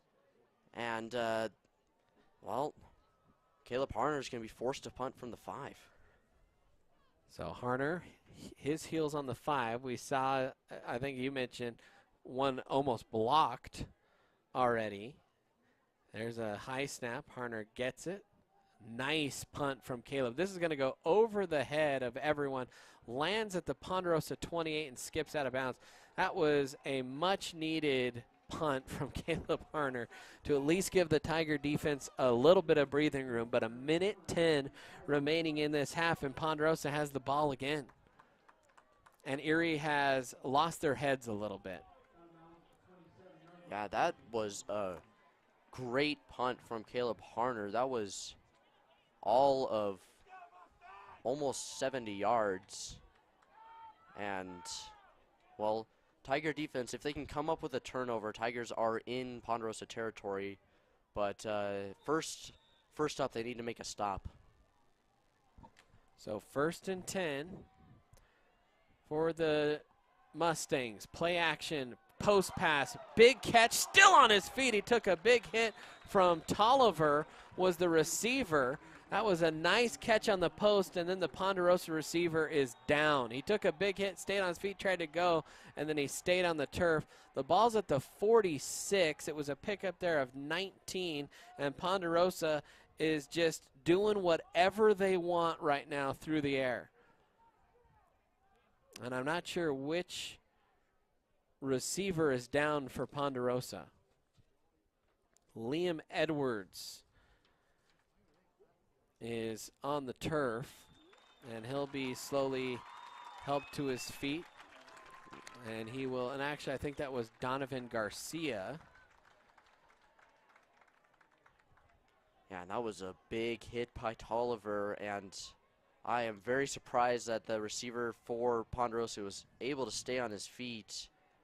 But with 1:04 here, Ponderosa has a chance to tack on another score. So shotgun snap on 1st and 10. Strikers pressured. Tigers gobble him up. He's still on his feet fighting, and then they finally are able to get him down in the backfield. Good fight there from Striker, but a sack and a loss of 4. Ponderosa, 45 seconds left in the quarter. Checking in with the sideline. I'm a little bit surprised. I mean, they've got good field position, but they are really taking their time here. 34 seconds left. 2-by-2, 2nd and 14. Striker in the shotgun, takes the snap, hands it off, right side, that's Rodriguez. Big hole across the 50, finally met after a nice gain there of about 12 yards. That's the longest run of the day for Ethan Rodriguez. Ponderosa only 40 yards on the ground, and that'll bring up 3rd and short, and they'll call a timeout here with 17 ticks left on the clock here in this quarter. Yeah, and the ground game has finally somewhat come alive for Ponderosa. They only have 40 yards on the ground. Their air attack has been really strong, 214 yards unofficially. And if Ponderosa can get, I'd say, 11 more yards, that gets them to the 35, and that's pretty close to field goal range. And that would make this a 20-point game. The Tigers' run defense has done their job today. They've given up 3.3 yards a carry, but they have given up 26 yards per pass attempt here today, including, obviously, that 80-yard touchdown pass. So 3rd and short for Ponderosa. they'll stop the clock with a first down. I expect a quick little handoff or pitch and catch. There's a handoff. Rodriguez right side. He's got 4 yards and a first down as he sprinted directly toward the boundary on the short side. Did what he needed to do, just get a fresh set of downs, and with 12.8 left on the clock, took off a decent chunk of time there for Ponderosa, but they will have at least maybe 4 clicks here at the end zone. Yeah, and Ponderosa, I wouldn't be surprised either way they go. They could go for the end zone, they could go for a short play, try and get field goal position. Stryker takes the snap, drops back to pass, being pressured, rolls to the middle of the field, now dumps one off short. Oh, and a big hit. Coming up and making that play, I think, was Lucas Booth, was it? It was, and that was a big hit short on a dump off underneath, and time is out, but there's a flag on the play as well. Holding on Ponderosa, that's going to be declined, and that will be the end of the first half of play. Tigers, they've got some work to do. They trail a 25-8. We'll take a timeout here on the Erie Tiger Network. Hey, I didn't order any pizza. Jake from State Farm. After you saved me so much dough on insurance with that Parker promo, I devised a promo for you. Here's the deal, Parker. State Farm offers everyone surprisingly great rates. Right. Pepperoni pockets, cuckoo crusties. There's no promo, it's just great rates. And a cider ranch. For surprisingly great rates and great service, call State Farm agent Jeannie Hulse in Erie today. Are you looking to buy or sell a new home? Jen McGurk, an experienced real estate agent serving Erie, Vista Ridge, and the surrounding Denver area. For years, Jen has assisted all types of buyers and sellers with their real estate needs. Give Jen a call today at 303-949-3331 or check out Jen Realty online at jenrealty.com.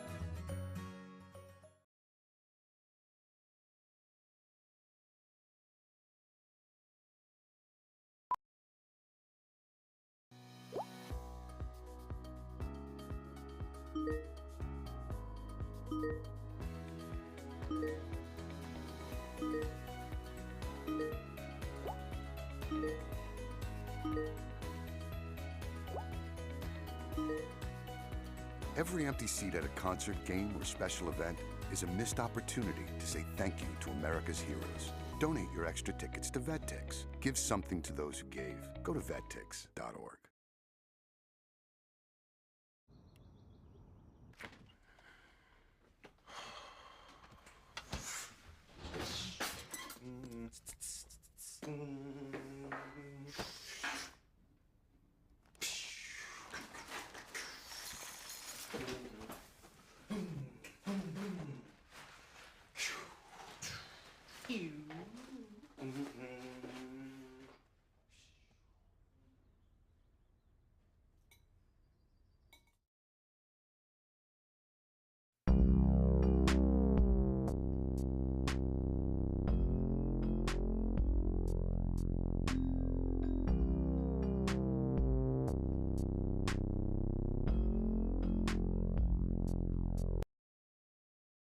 Do you have a plan in place for your family's future in the event something happens to you?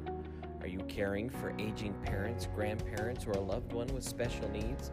The Germany law firm named 2017 Erie's Chamber Business of the Year provides expert legal guidance and peace of mind for you and your family in the areas of probate, elder law, and estate planning. Visit Germany Law Firm's Erie Village office or website at coelderlaw.net to set up a personalized consultation.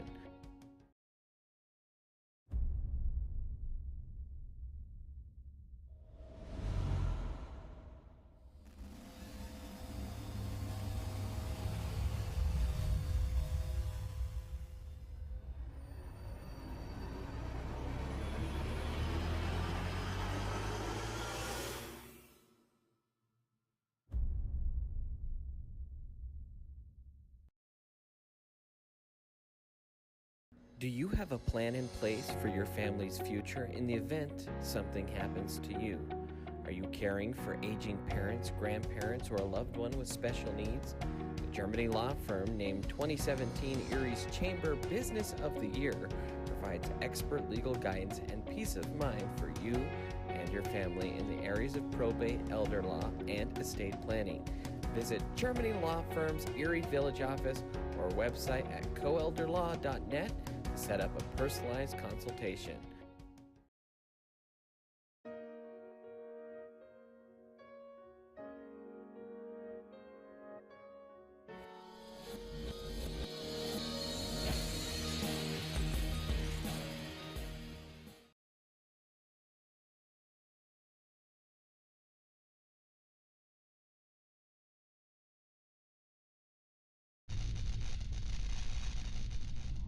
You are watching the ETN.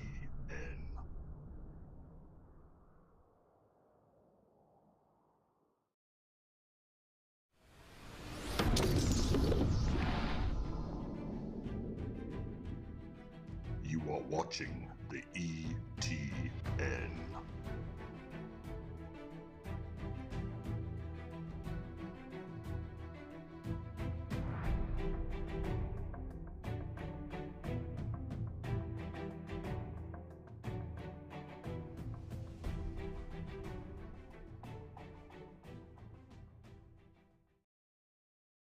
First, they said cigarettes were safe. We know how that turned out.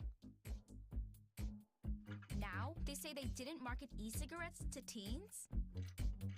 Fact, more than 1 in 4 high school students are vaping, and 80% say their first e-cigarette was flavored. Vaping is harmful to developing brains. The reason we think vaping is safe? Marketing. Same lies, different day. Tell Big Vape to quit lying. You know that feeling you get when your life is about to change? And welcome back in Erie Tiger Network for the Teachers Who Tutor halftime show. Tigers trail at 25-8 here at Echo Park Stadium in Parker. Let's take a look at some of the halftime numbers. And, well, they're not good if you're a Tiger fan. Tigers have only thrown for 63 yards. And that's very unofficial in terms of the number of attempts. There's been at least 16 passes attempted for the Tigers. 7 for 16 for 63 yards and 2 picks for Blake Barnett. Barnett has 36 yards rushing, including a rushing touchdown on 9 carries. Gavin Lusk has 42 yards rushing on 9 carries.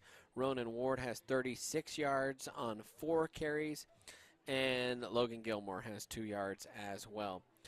Josh Levine, a catch of 3 yards. Caden Lettuce, a catch of 9. Kave Meredith, a catch of 13.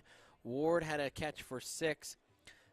Mason Kogel, a catch for 17. 2 catches from Donovan O'Brien for 15 yards. 179 total yards for the Tigers. The Tigers scored their only touchdown on a 2-yard run by Blake Barnett with 6:05 remaining in the second quarter. Ponderosa, 214 yards passing through the air. Zach Stryker, his first game back, well, he's red hot. Unofficially, very unofficial here, by the way. In fact, I missed, I think, a little check down incompletion there, or short gain early, but at least 187 yards passing, 214 as a team. Max Mervin had that double pass completion as well. 44 yards on the ground for Ponderosa, 17 from Rodriguez, 13 by Davis, 16 by Mervin, and -2 for Zach Stryker. Carson Keach had an 80-yard catch. Dylan Carstetter, a 27-yard catch. And I'm sure we're missing a couple of the big plays here for Ponderosa. Bottom line is they lead it 25-8, 3 touchdowns and a field goal in that first half. The Tigers, at least in that first quarter, looked pretty strong there defensively as they kind of bottled up the run game for Ponderosa. The problem is Ponderosa, once they have gotten clicking here at their passing game, they have been pretty much unstoppable, as the Tigers have been real real confused on the back end, giving up a couple of big-time plays. And, well, our secondary was the player of the week last week against Denver South.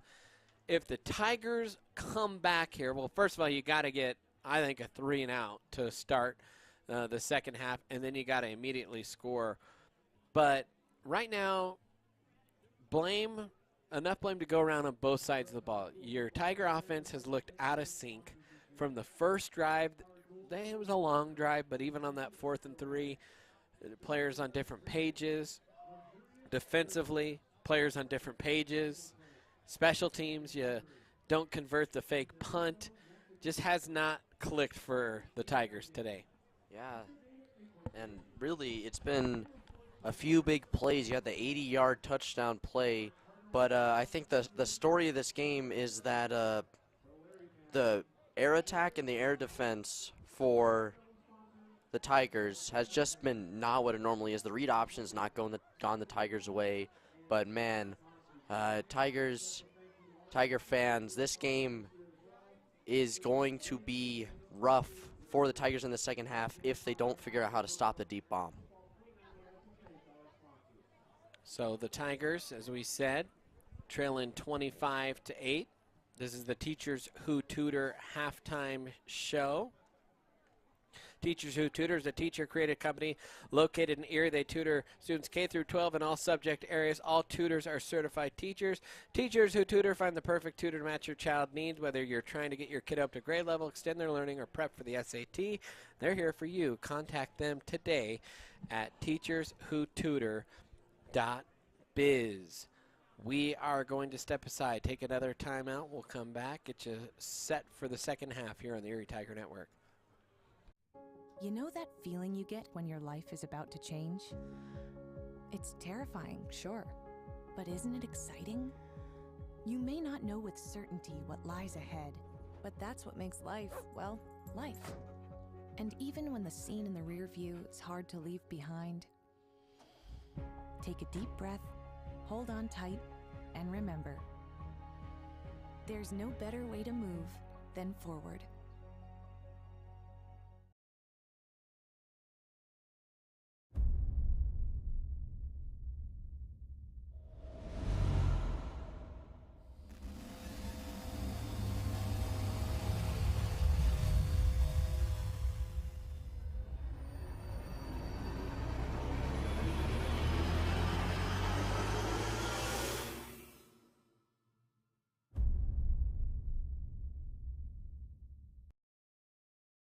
Hi there, I'm Charlie Meyer with the Erie Tiger Network, and I'm here to let you know that we have a Patreon page. I'm not going to use all kinds of flavorful speech to convince you to join it. However, I will say this. Erie Tiger Network is a super cool class that provides great opportunities for both student athletes and aspiring broadcasters behind the camera. I mean, look at me. I get to film a commercial in front of an empty football field. Yes, sir, this is the life. So please, head to patreon.com/Erie Tiger Network to help support us today. Front Range Landfill puts all your needs in front of everything else. Front Range Landfill won Erie Chamber of Commerce Business of the Year Award, as well as being featured on national television. We are very proud of our facility, and we welcome the opportunity to address your disposal needs. Our focus is on customer service. We strive to achieve easy and rapid access in and out of the facility. We feel certain that we will exceed your expectations of your solid waste disposal requirements. Choose Front Range Landfill for all your landfill needs. You will be pleased.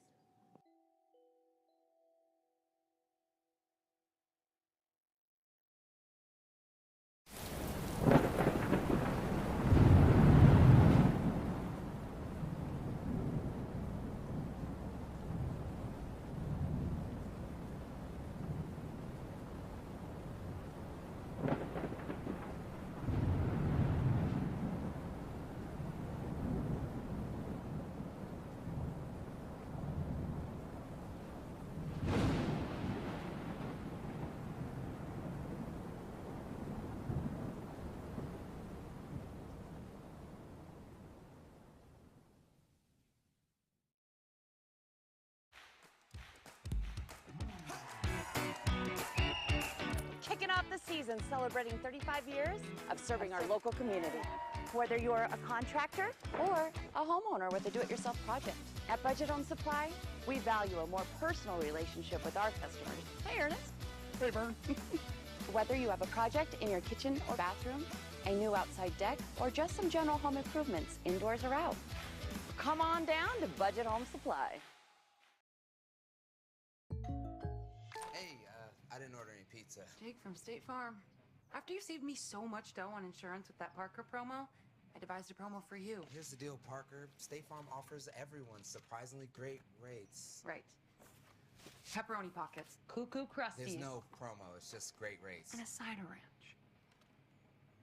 For surprisingly great rates and great service, call State Farm agent Jeannie Hulse in Erie today. Are you looking to buy or sell a new home?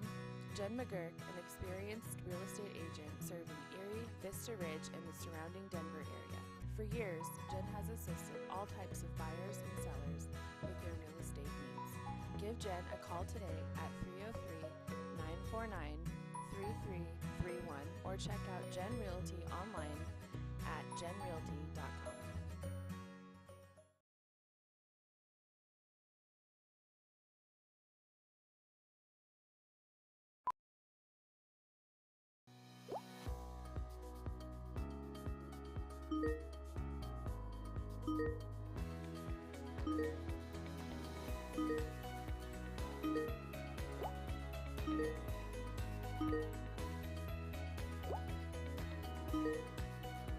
Every empty seat at a concert, game, or special event is a missed opportunity to say thank you to America's heroes. Donate your extra tickets to VetTix. Give something to those who gave. Go to vettix.org.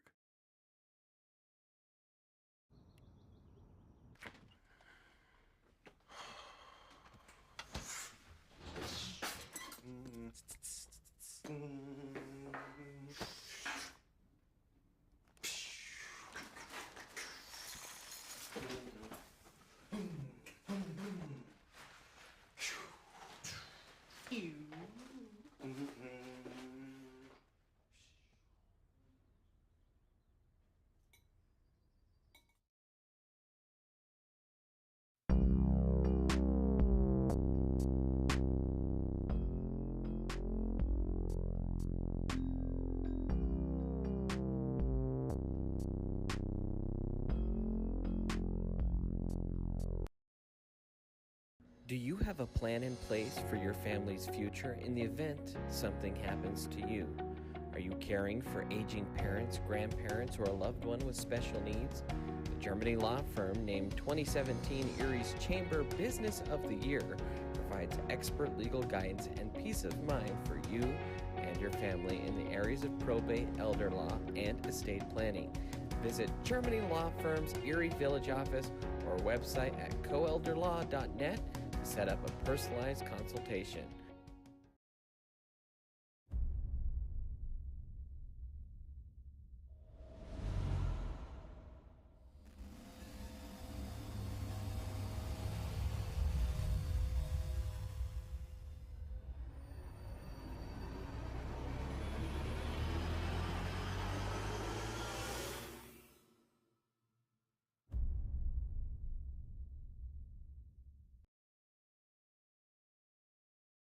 Do you have a plan in place for your family's future in the event something happens to you? Are you caring for aging parents, grandparents, or a loved one with special needs? The Germany law firm named 2017 Erie's Chamber Business of the Year provides expert legal guidance and peace of mind for you and your family in the areas of probate, elder law, and estate planning. Visit Germany Law Firm's Erie Village office or website at coelderlaw.net to set up a personalized consultation. And welcome back in, Erie Tiger Network, as we roll into half number 2. We're about a minute away from the kickoff here. The Tigers will be kicking off. Some scores from around the state here in this playoff picture. We'll start in our own 4A. Vista Ridge leading Palmer Ridge 21-14 at halftime. Broomfield leading Heritage 19-0 at halftime. In the 5A ranks, yesterday Valor knocked off Regis. Today, Ralston Valley leading 21-7 over Columbine. Pine Creek up 17-3 over Grandview. And Cherry Creek leading Thunder Ridge 14-0. In the 3A ranks, Evergreen trailing Roosevelt, the number 1 seed. That was 6 minutes left in the third quarter, 28-13 in that. Green Mountain leading Palisade 20-6. Lutheran playing, really, I think we could even see their stadium from at least some vantage point here in this stadium. They're leading Frederick 7-0, that one in the third quarter. And Durango up big on George Washington 35-14, that one just before halftime. Eaton, they're romping over Montezuma Cortez in the 2A ranks. Delta up over Classical Academy 17-7, that's in the 2A semifinals. Ray leading Strasburg 21-0. That's Coach Geiger's old stomping grounds. Won a state championship with Strasburg. Lyman leading 41-0 over Colorado Springs Christian. In the 8-man ranks in the semifinals, Simla over Haxton at half 21-12, and Dove Creek over Mancos 28-8. And Stratton beating Otis 46-13 in the 6-man. Granada over Fleming 38-24 in 6-man. So far, that's in the third quarter. So, we turn our attention back to here. The Tigers will go left to right on your radio dial. Set to kick this one off is Harner. Ponderosa, I think, waiting for a potential onside kick as the ball falls off the tee. And if you're Erie, something's got to spark you, and you got to come out of the gates blazing here because you are in a massive hole. And so the Tigers will dummy the onside kick. We'll back it out. For some reason, that always frustrates the opposing fans. And now Harner will send this one deep.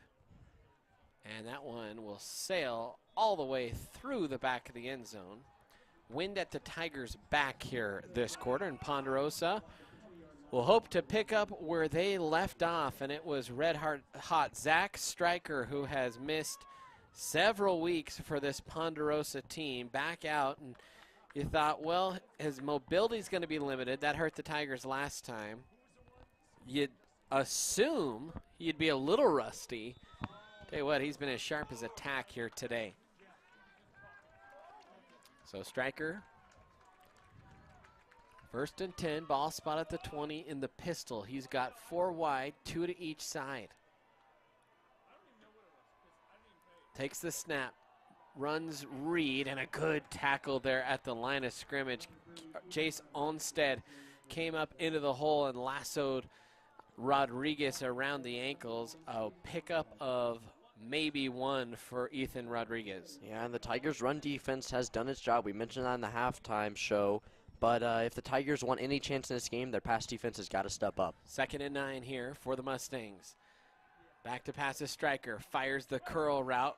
Terranova came up, and the rest of the Tigers will clean up. Terranova got it was a little 6-yard curl route. The catch was made at the 25, and then the slew of Tigers came as Terranova held him up. A 5-yard pickup there from Stryker to the receiver. Now it's 3rd and 4, and Ponderosa trying to go quick.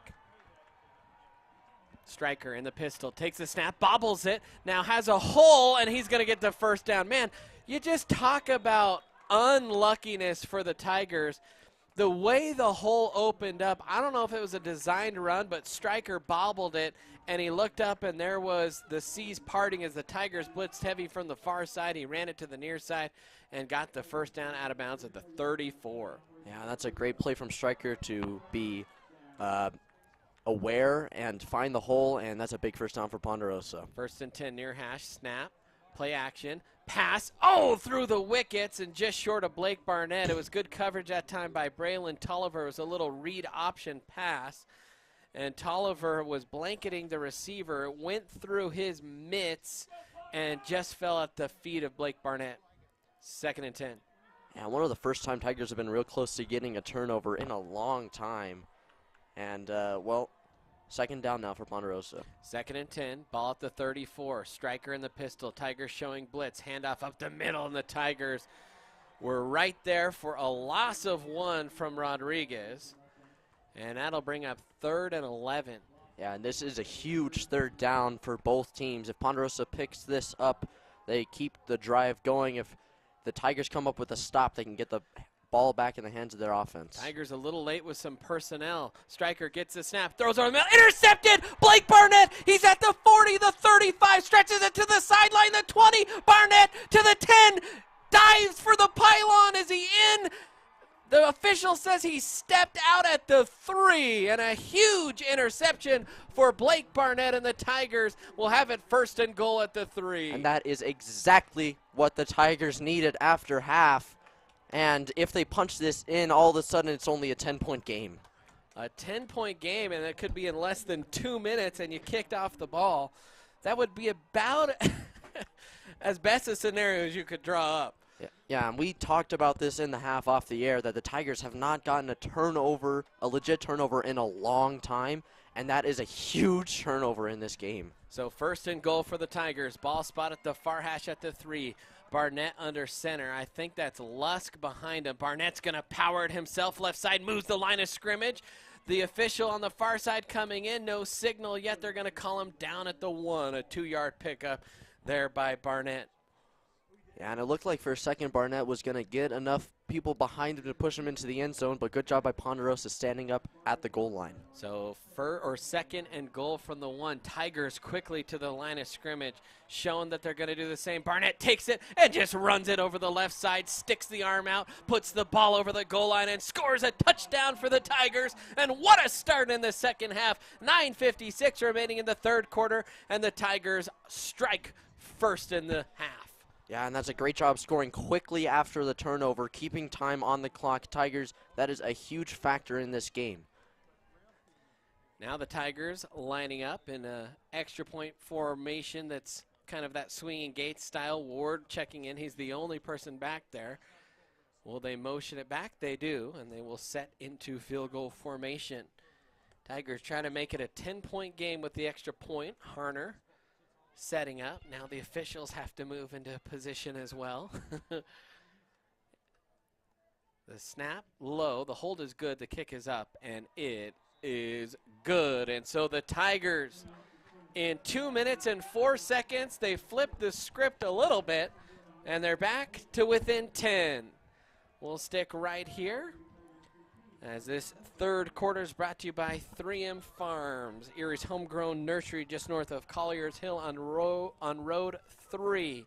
They've got years of experience, and the wonderful staff at 3M Farms can help you pick out all kinds of stuff. I believe they'll have some Christmas trees for the holidays. Shoot, I got to hit up the Merckx family, see exactly what's going on there in November, December at 3M Farms. But be sure to visit them today. Locally owned, locally grown. Visit 3M Farms in Erie today.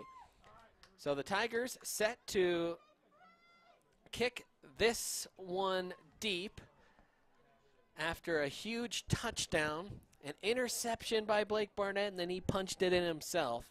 With 9:56 left, Tigers are at least back in this game. As they're in that bunch kickoff formation, there's the dummy, and now they'll back out of it. And I don't know, one of these times I'd like to see the Tigers fake it and kick it over, try and get an onside kick. But if they were to do that and get it, man. With the wind, this one's kind of a low one. It hits off the chest of the Ponderosa offensive player and bounces into the end zone for a touchback. And Ponderosa will start 1st and 10 from their own 20 again. So the Tigers did their job. They forced Ponderosa into a 3rd and 11, and then they got the turnover. And so that defense, you got to imagine, the way they came out in that 1st quarter, they looked sharp. And that 2nd quarter, it was just a team that was off kilter. And let's see if they can get it back here. 1st and 10.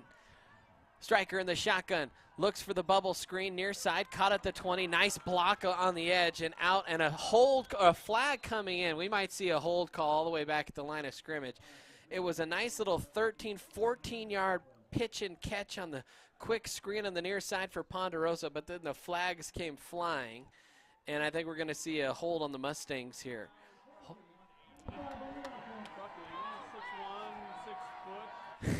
You hear more of the peanut gallery in front of us than the officials, but that is indeed a hold, and that will back Ponderosa up, and so a nice 14-yard gain.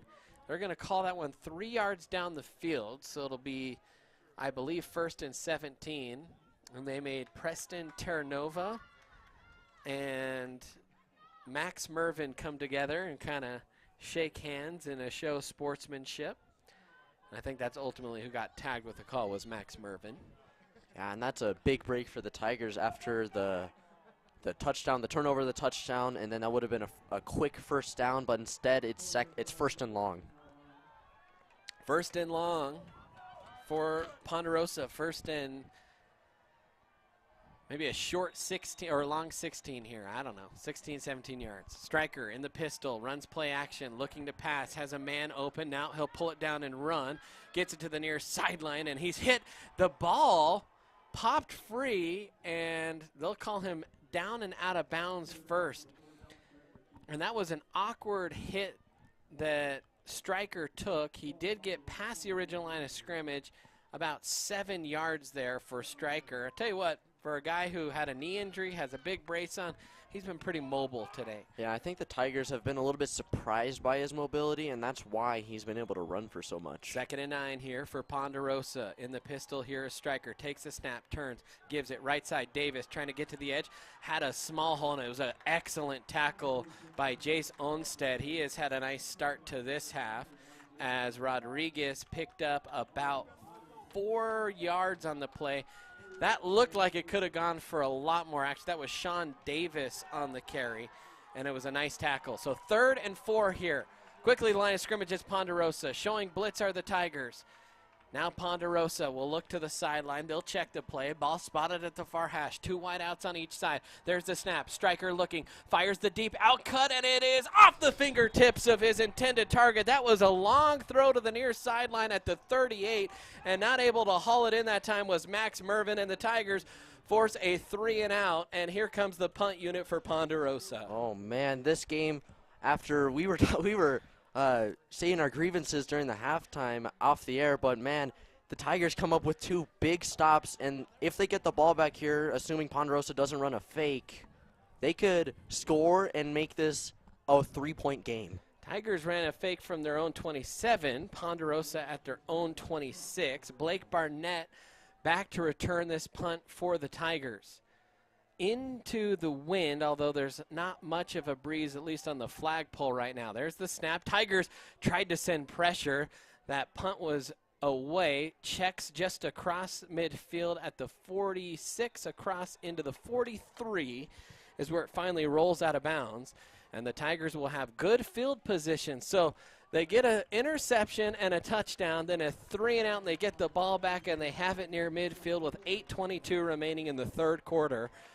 And down by 10 points, you score here a 3-point game. Suddenly, you have belief and hope.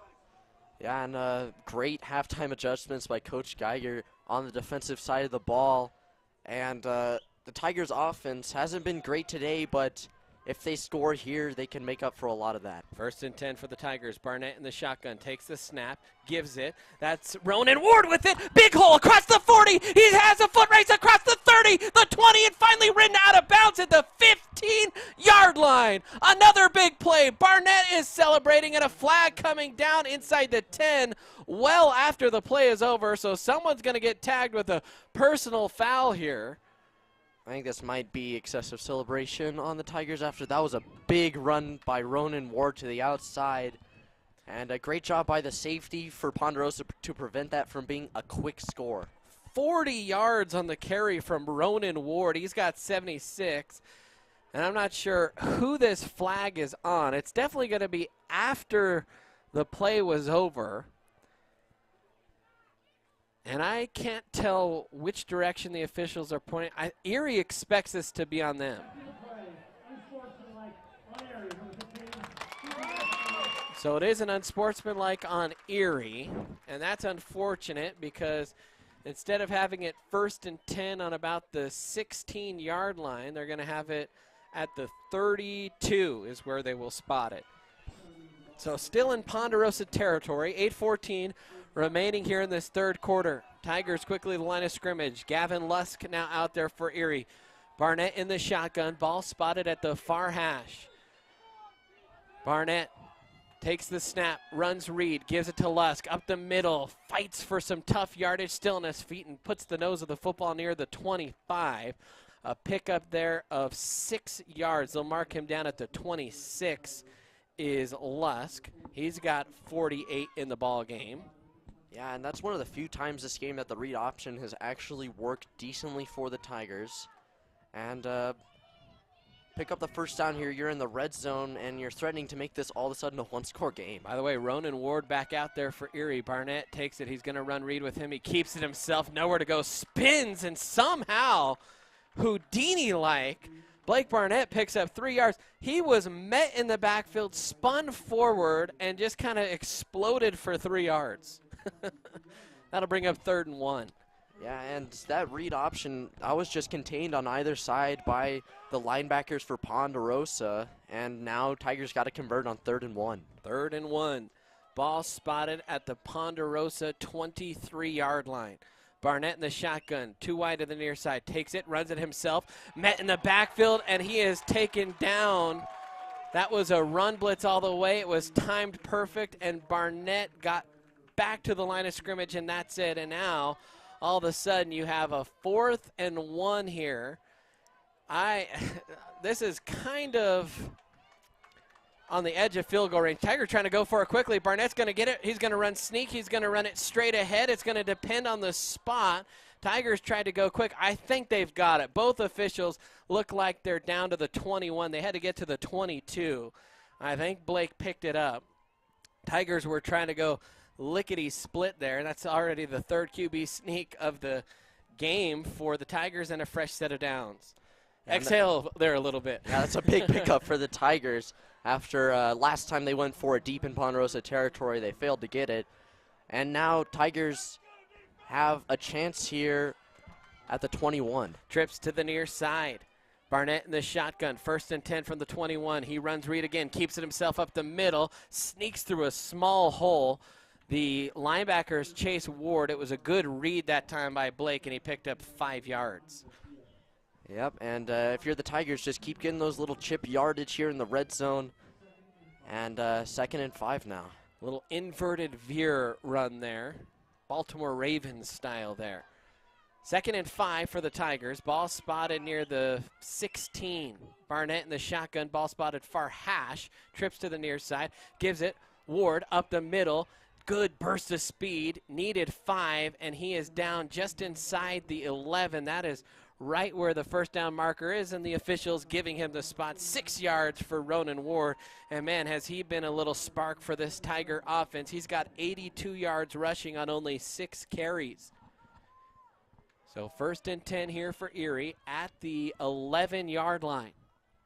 Ball between the hashes, 5:32 left to go here in the quarter. Barnett hands off. Ward sneaks through the hole into the end zone. Ronan Ward with an 11-yard touchdown run, and the Tigers are within a score.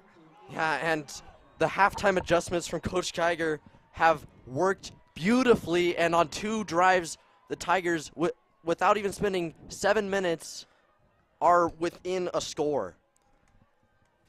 5:22 on the clock, and the Tigers have Blake Barnett out there. They're down by 4. A field or an extra point would make it 3. A little bit of monkey business here from Erie. And Barnett's going to set up as the holder. Wow. So Blake Barnett will be the holder here. I think Ronan Ward's usually the holder. He took a big shot as he jumped into the end zone. Snap good, hold good, kick is up, and it is good. And the Tigers, with 5:22 left in the third quarter, are back to within 3 points. We'll take a quick timeout here on the Erie Tiger Network.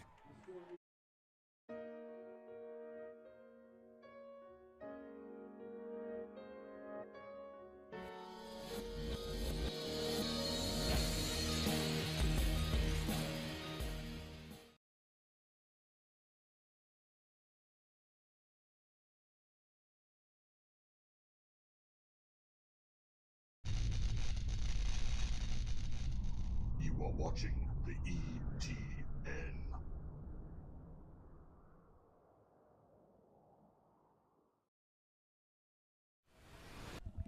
Welcome back in, Erie Tiger Network.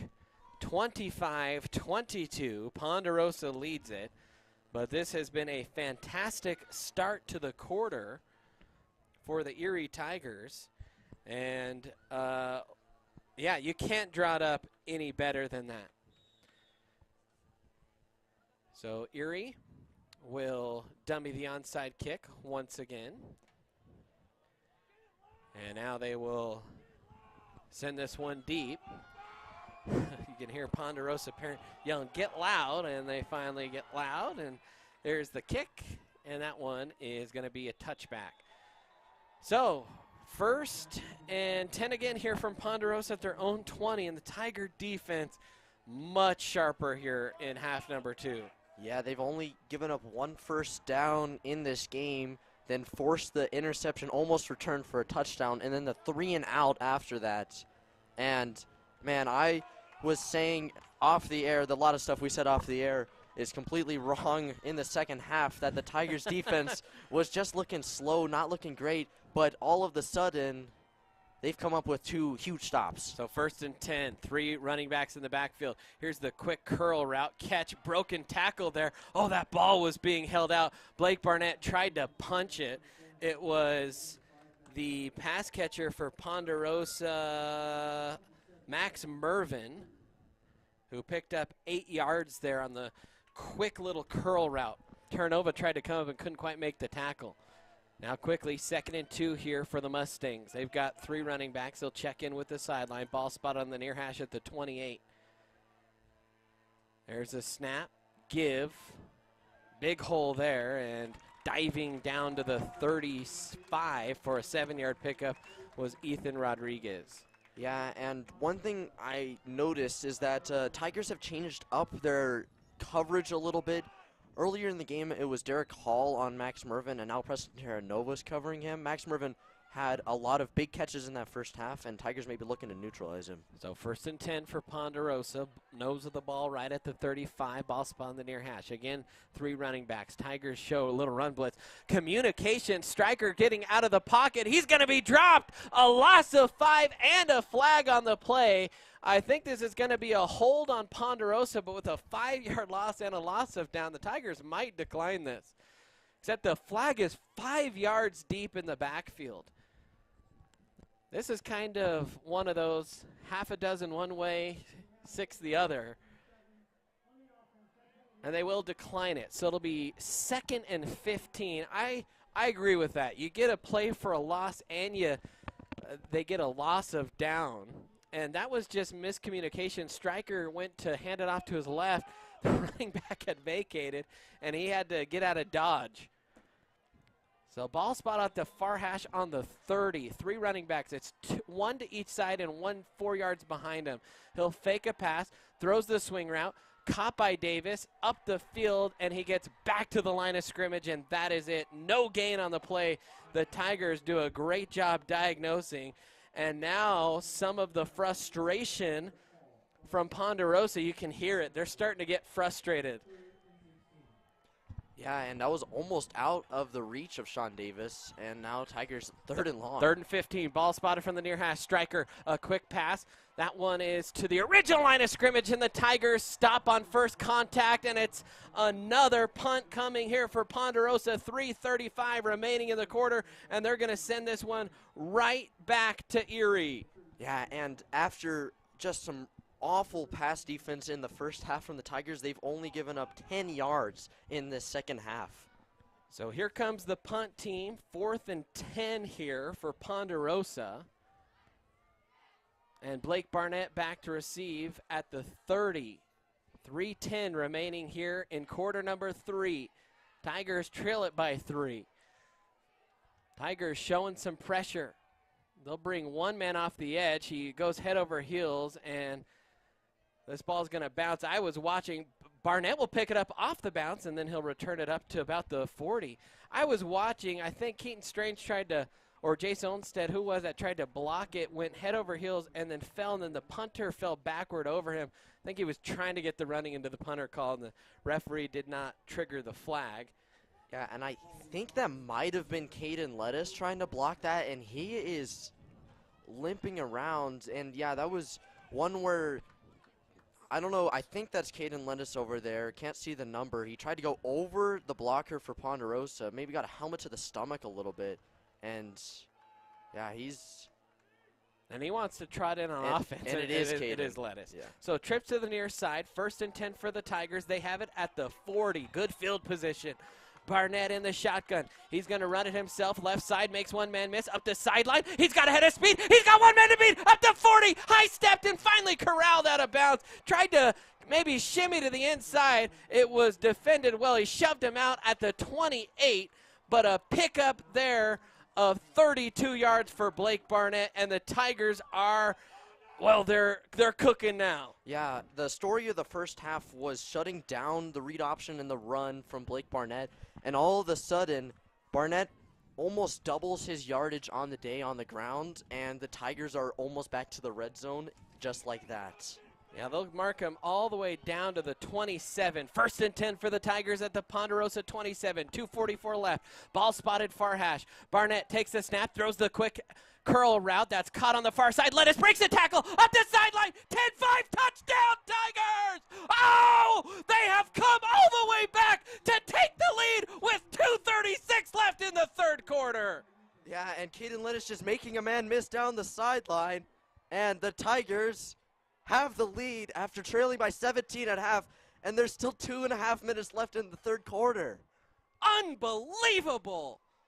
The Tigers have been a completely different team out of the locker room.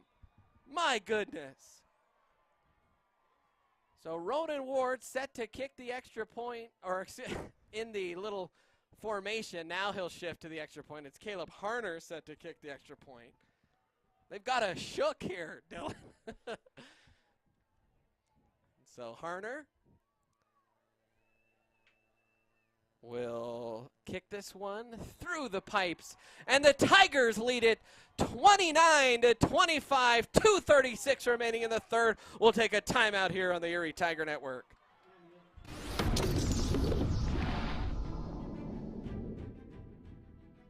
You are watching the ETN.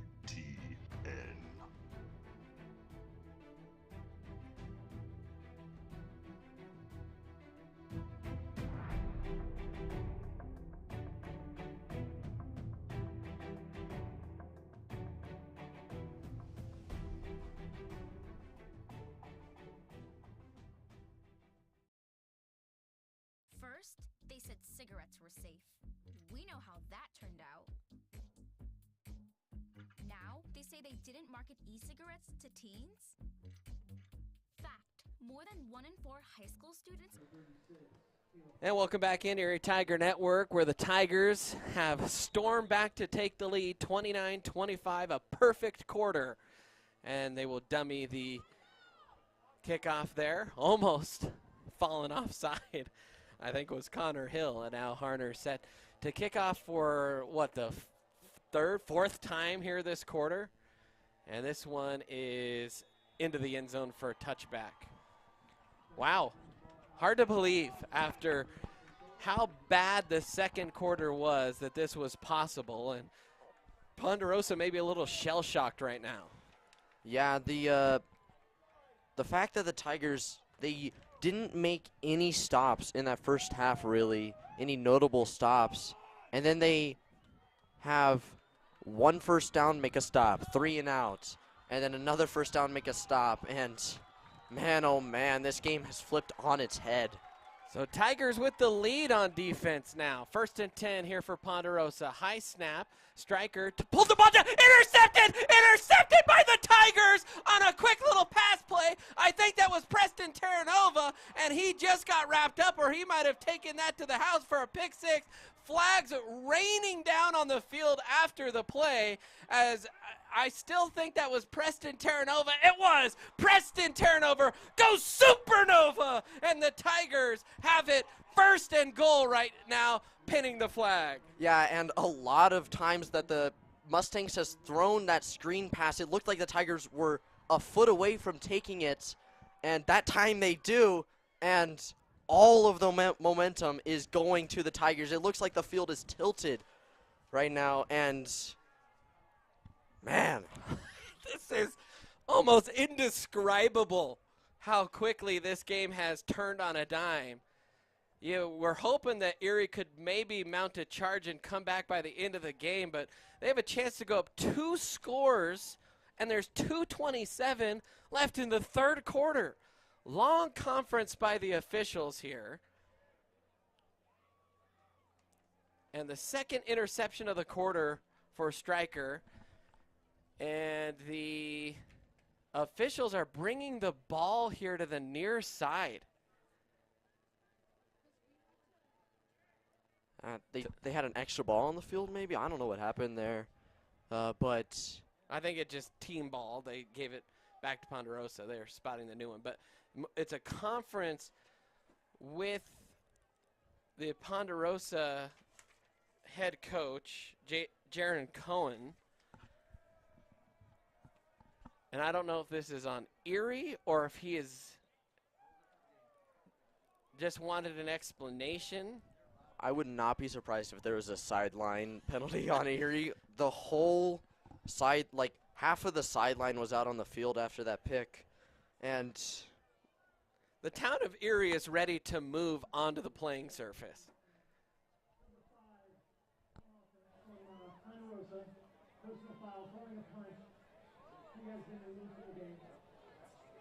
And Max Mervin just got kicked out of the game.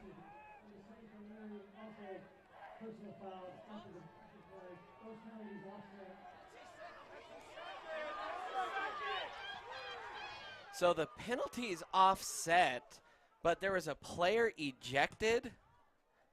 And was it only a Ponderosa player ejected? Yeah, it was Max Mervin, and the fans here are beside themselves. Yeah, and man, if Max Mervin is out of this game, that is a huge blow to this Ponderosa offense that hasn't gotten anything going on coming out of the locker room. So the Tigers, after the interception, the one bummer about this double penalty is it's stymied a little bit of the momentum. Tigers were rolling full tilt. They'll have it 1st and goal at the 9. Barnett under center, and now the official stopping things. Still not quite sorted out, everything that's happened. And this, right now, this is reminding me of the Montrose game, the way that this has turned out. Man. All right, here we go. 1st and goal from the 9. Barnett under center. I think that's Ward that's back there. A little miscommunication. Barnett sneaks it on the right side, but he got that snap a little late, or the exchange was bad, and he gets stymied for no gain, maybe even a loss of about half a yard. Yeah, I think Blake went to hard count it there, and the center wasn't on the same page, snapped it to him, and Blake had to make something out of nothing, but gets dropped for a little bit of a loss. Barnett quickly again to the line. 2nd and goal. Barnett under center again, tight formation. He's going to hand it off left side. Ronan Ward goes to his left, cuts back up the field, and pinballs his way down to the 5. So 3rd and goal now from the 5. If you're Erie, you have to find a way to punch this in and seize the momentum.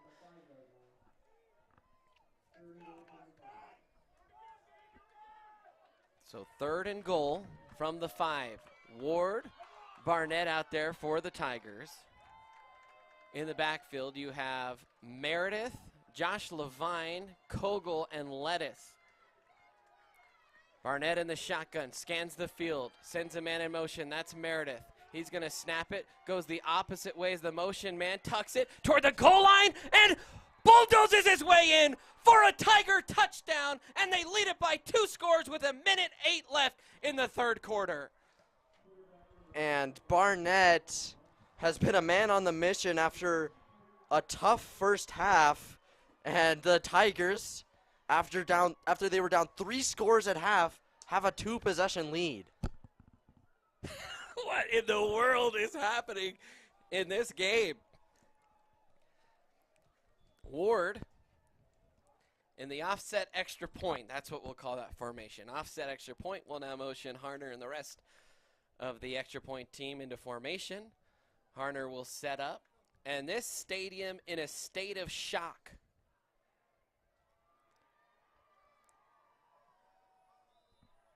As that extra point is up and good, and the Tigers lead it by 11. They trailed 25-8, and they lead it 36-5 with 1:08 remaining in the quarter. We'll take a quick timeout here on the ETN. Are vaping, and 80% say their first e-cigarette was flavored. Vaping is harmful to developing brains. The reason we think vaping is safe? Marketing. Same lies, different day. Tell Big Vape to quit lying. You know that feeling you get when your life is about to change? It's terrifying, sure, but isn't it exciting? You may not know with certainty what lies ahead, but that's what makes life. And welcome back in, Erie Tiger Network. 1:08 remaining in the third quarter. Tigers have come back to take the lead. What a turn of events here at Echo Park Stadium. And it is a state of shock for the Mustang faithful here on the near sideline. I don't know what they're supposed to think right now. They were feeling pretty good, and all of a sudden, what the heck happened? Now this one is sent deep. Will be fielded a yard deep, which means it's an auto touchback. Tiger fans, follow us on social media. I don't even know if we've tweeted out an update. We need to send something out there so people who maybe gave up on this game know that the Tigers have stormed back to take a 2-score lead. And right now, it is like the Tigers are living inside the brains of the Ponderosa operation. 1:08 remaining here in the third quarter. Yeah, and this is a crazy turn of events. 1st and 10 for the Mustangs. Snap. Kogel into the lap of Stryker. He's able to get out of that. Now throws it. Caught at the 26. I think they'll give him forward progress to the 26. Preston Terranova came up and made the tackle. He was on the coverage. That was a nifty little play that time by Stryker as he was able to pump fake Kogel, step to the side, and deliver a 6-yard bullet down the field to Carson Keach. 2nd and 4 now. Ponderosa, quick snap, turns, hands off, big hole. Davis, left side across the 30, and finally tackled and stacked up at the 35. A pickup there of 9 for Sean Davis. Yeah, and Davis has been really the best player for Ponderosa in the second half. 32 seconds left here in this quarter. Tell you what, Ponderosa's ready to turn the chapter into the next quarter. In the pistol, here is Stryker. Takes the snap, looking to his right. Fires the fade route. No one there. In fact, Noah Garcia was in coverage. He was the closest one to it. A little bit of a mix-up. They were trying to feed Dylan Karstetter, and Stryker threw it toward the sideline, and Karstetter was running the post. Yeah, and a big note, if you missed it, Max Mervin, one of the key wide receivers for Ponderosa, got thrown out of the game on the, I believe it was the Blake Barnett intercept. No, it was the Gavin. 2nd and 10 from the near hash. Snap, Stryker, quick throw, almost dropped, or it was dropped rather, almost caught there. Up top was Carson Keach trying to pull it in. It was a little high. Tigers were lurking there. That was almost their 3rd interception of the quarter. Yeah, and as I was saying, Max Mervin being out is a huge blow to Ponderosa's air attack, which was great in the first half, 16 yards here unofficially in the second half. 10.3 seconds left here in the quarter. 3rd and 10.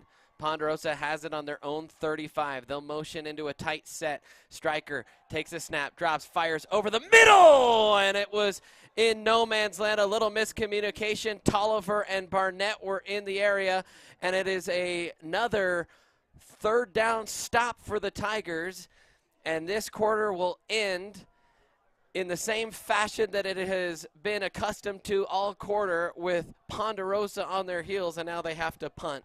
Yeah, and the Tigers, 4 drives, only 2 first downs given up. So 4th down and 10, 6 seconds left. This will be the last play of the quarter. Tigers don't want to go the other way. There's the snap, punt away. Barnett settling underneath it. He's going to return this at the 40. Breaks a tackle, still on his feet, trying to twist out of trouble. Oh, and a good job holding on for dear life.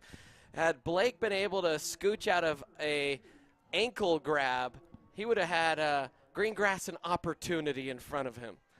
Instead, the quarter will end. The Tigers will have great field position at their own 44. They lead it 36-25. We'll take a timeout here on the Erie Tiger Network. You know that feeling you get when your life is about to change?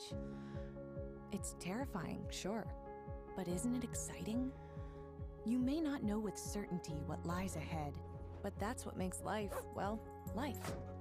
And even when the scene in the rear view is hard to leave behind, take a deep breath, hold on tight, and remember, there's no better way to move than forward.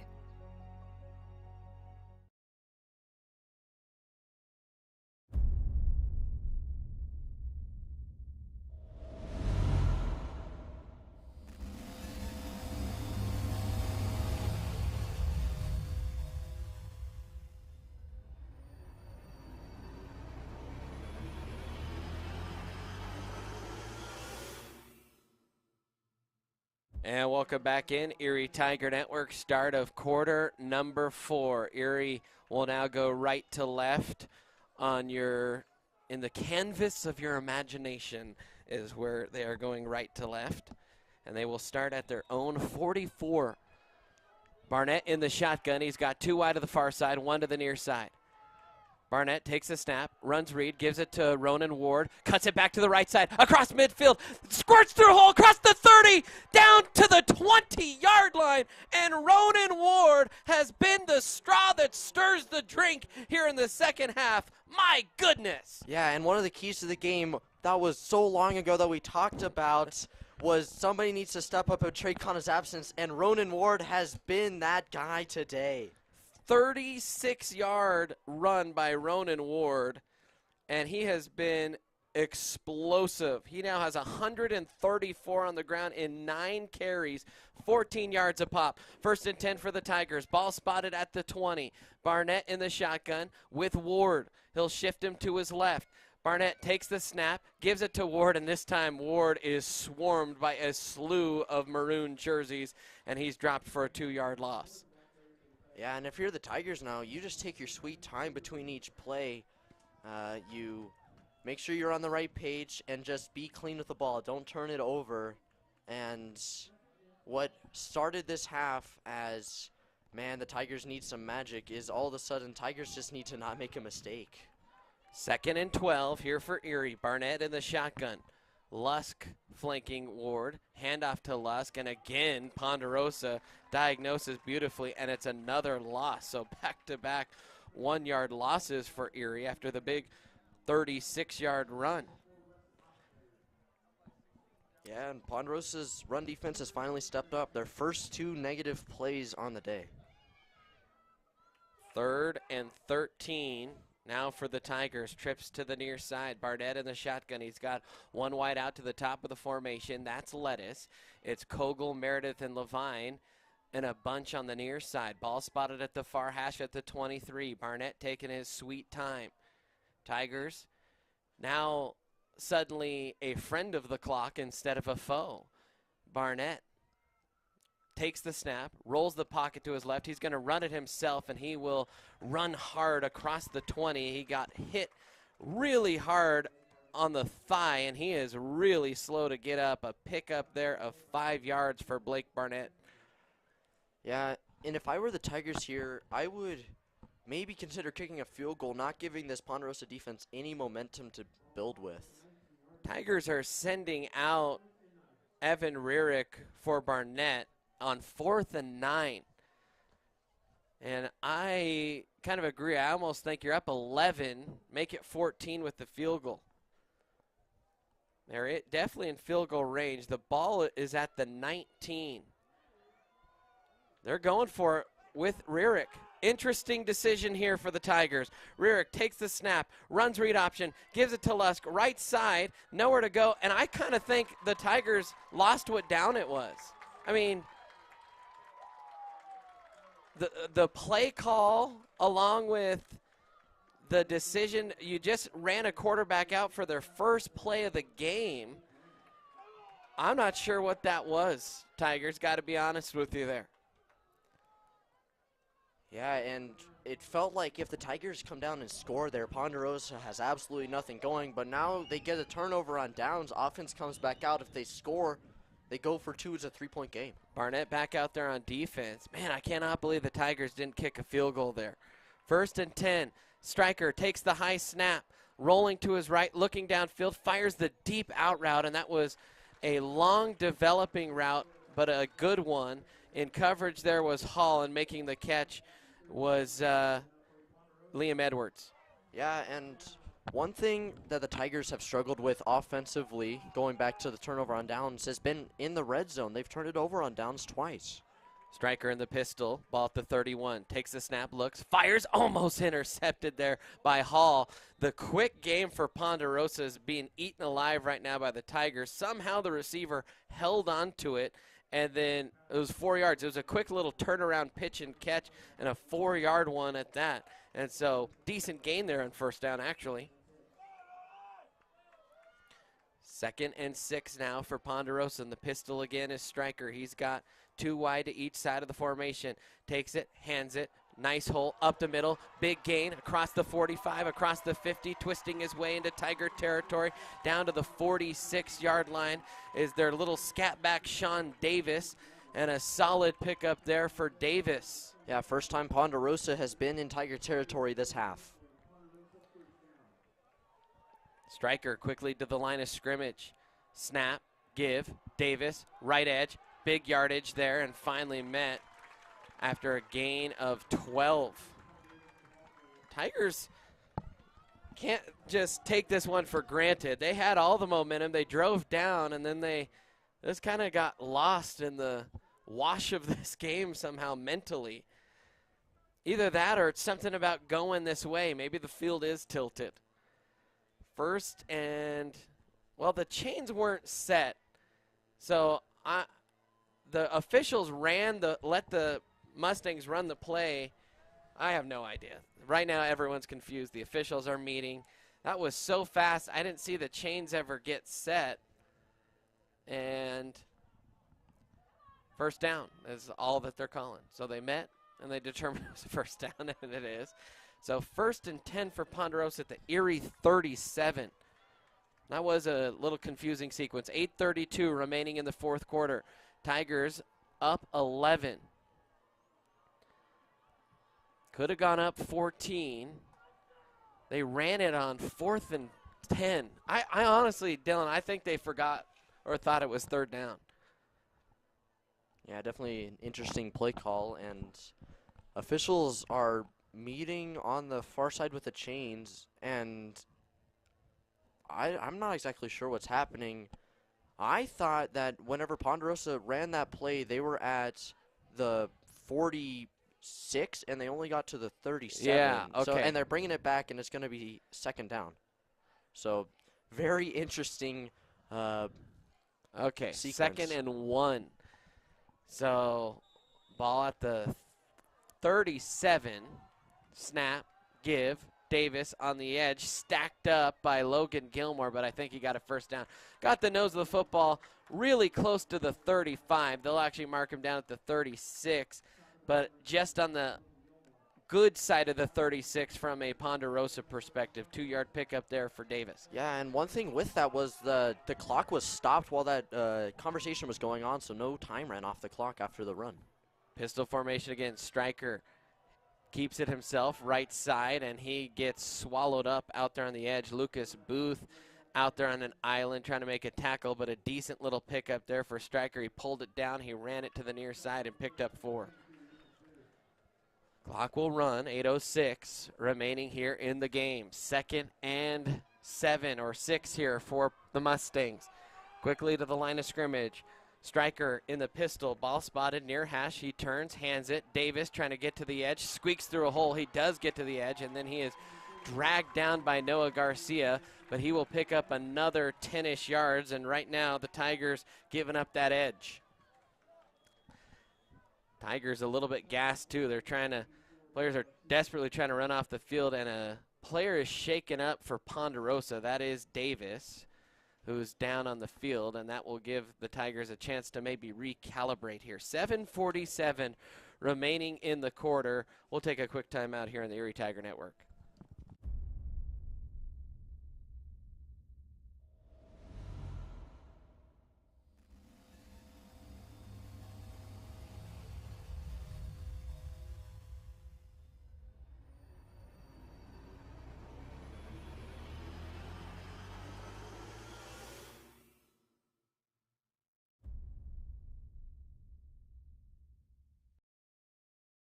Hi there, I'm Charlie Meyer with And welcome back in Erie Tiger Network. 1st and 10 for Ponderosa. Davis helped off the field. Ball spotted at the 21 here at the near hash. Trips to the far side for Stryker. Tigers a chance to maybe reset. Play action. Throw over the middle. Oh! In and out of the hands of Blake Barnett. It hit him in the breadbasket. His eyes were not on the football. They were on the receiver. And then all of a sudden it was kind of a look what I found. Oh, and he couldn't hold on to it. Man, I can't believe Blake didn't come up with that. If that goes the other way, man. But instead, Ponderosa gets another chance. 2nd and 10 now for the Mustangs at the 21. Snap, Stryker looking, has a man on the out route. Nice curl. It looked like it was going to be a fade. That was really nicely run route by Dylan Carstetter.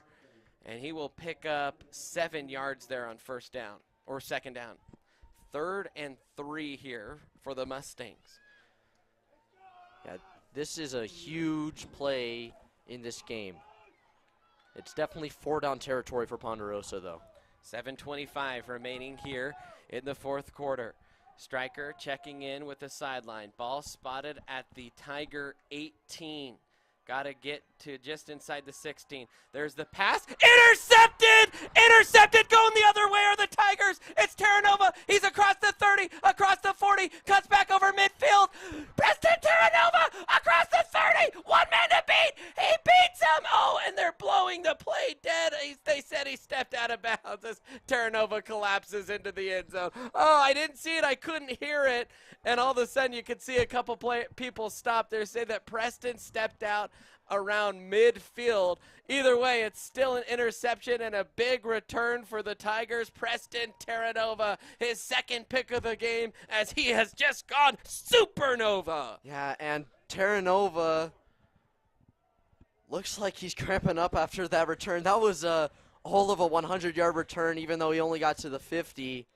But man, oh man, the Tigers defense steps up in a huge way in the 2nd half. Man, did you know that he stepped out? We couldn't hear the whistle. We didn't. Obviously, everyone kept running, and then the officials stopped it. I picked it up as press was at about the 10. So 1st and 10 for the Tigers.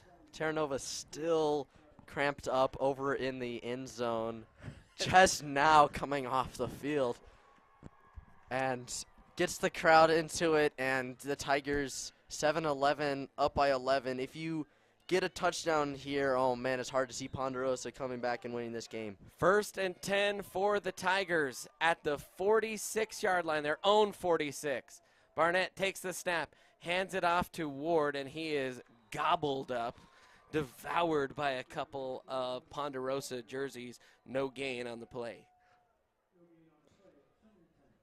And the Tigers just need to take their time between each play, burn off those 30-40 seconds. And they had their first drive of the game was a very long drive, about 7 minutes, and clock is under 7 minutes, so could see the clock be down within 2 minutes by the end of this drive potentially. 6:42 and counting. 2nd and 10 for the Tigers. Ball on the far hash, trips to the near side. If the Tigers want bubble screen, they got numbers out there. Let's see what they decide to do. Barnett takes the snap, throws the bubble screen to the other side, and that one was almost intercepted.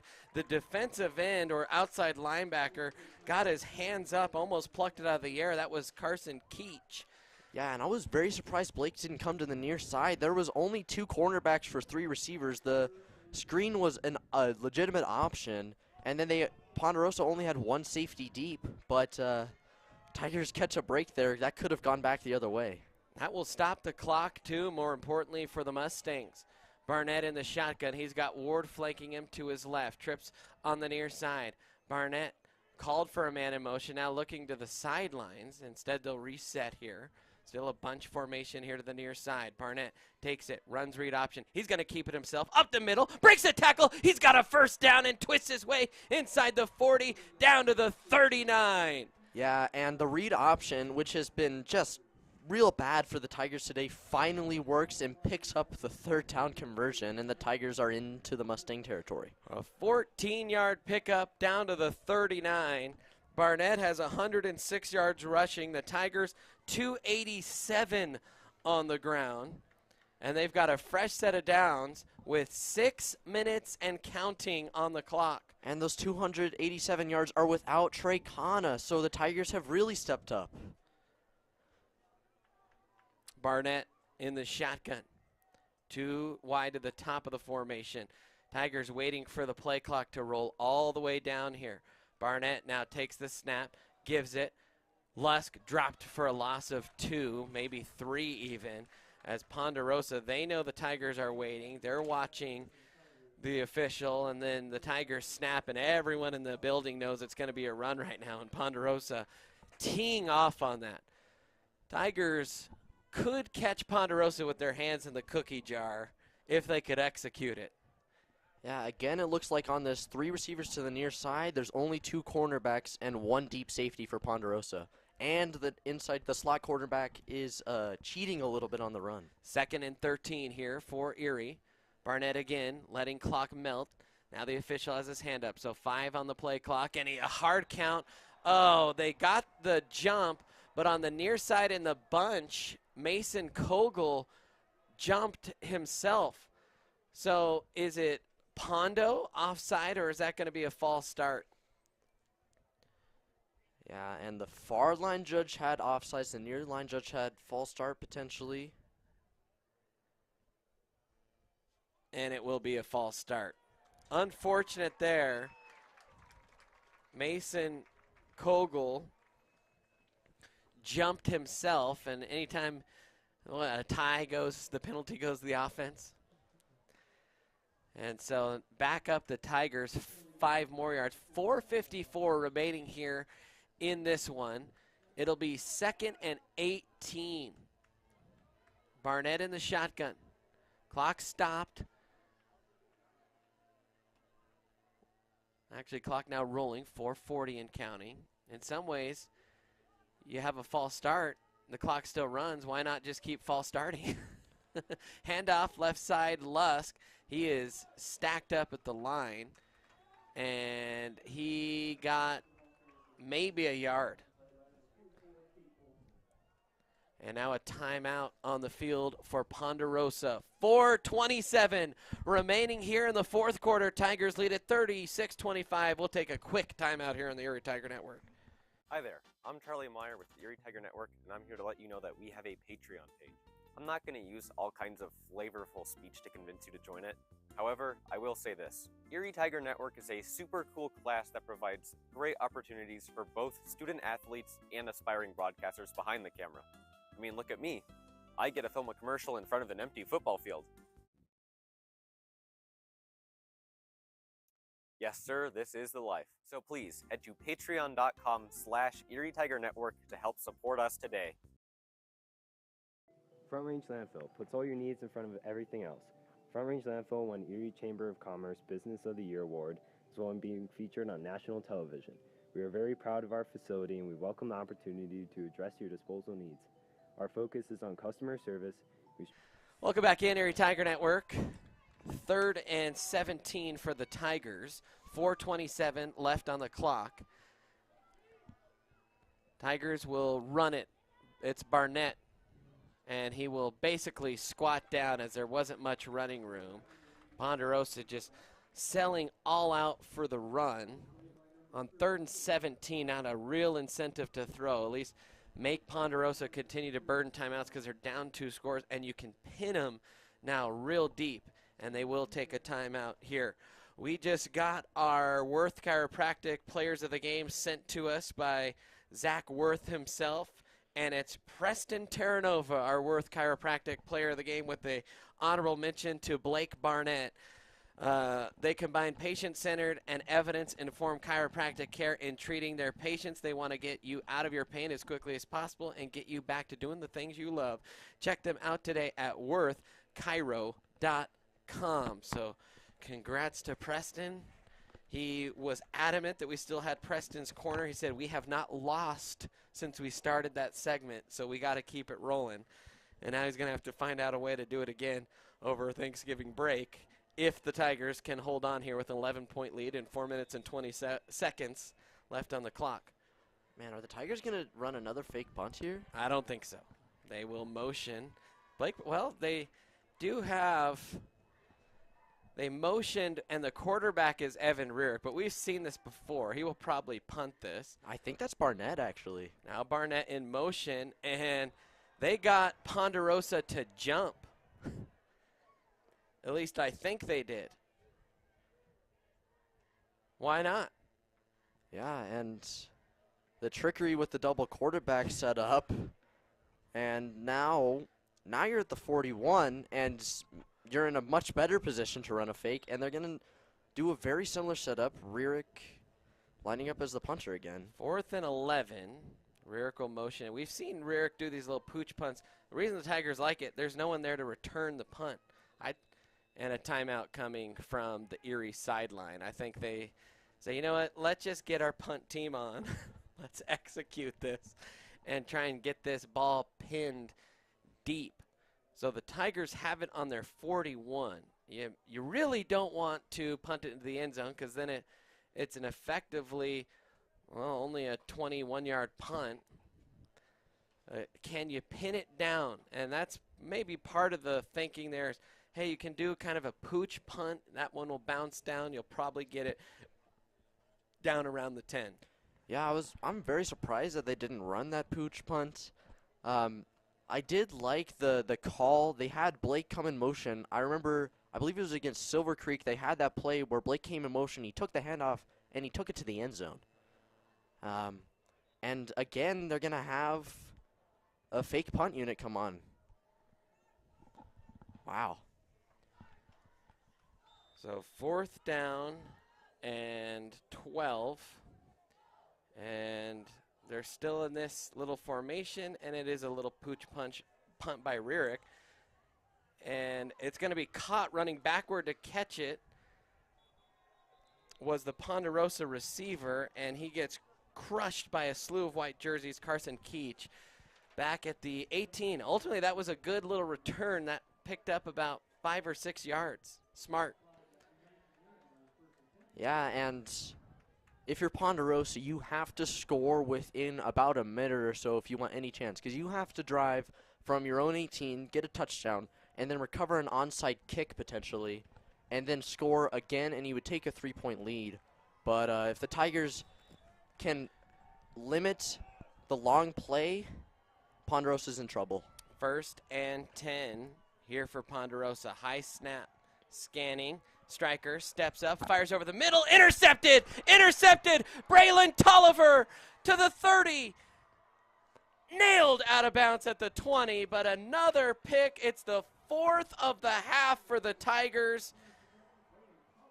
And this one, with 3:59 left, is still in the balance a little bit, but the Tigers are sitting pretty right now.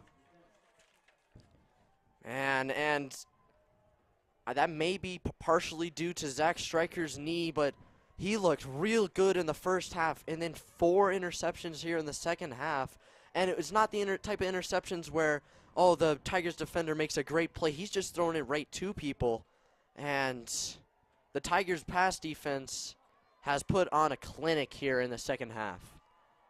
Amazing adjustments at halftime. A player down for Ponderosa. That's what the stoppage was. It was Dylan Karstener, or Karstetter, rather. And it'll be 1st and 10 for the Tigers at the 19. That's where Tolliver finally got knocked down to the turf. and Evan Rurick will trot out there for Erie. And there was a flag. I thought that there was maybe a helmet-to-helmet call because Tolliver took one. No, I think they're going to call this on the head coach, Jaron Cohen. And I don't even know, as a coach, why you'd be upset with the officials. There was nothing in the officiating there. This has just been kind of an epic collapse for Ponderosa. And I don't know that it was on the Ponderosa coach. There's a flag inside the numbers near the sideline. And typically, when we've seen that, it's usually on someone on the sideline. Yeah, and Ponderosa, after putting up 25 in the first half, has gotten into Tiger territory on one drive, and then they turn the ball over.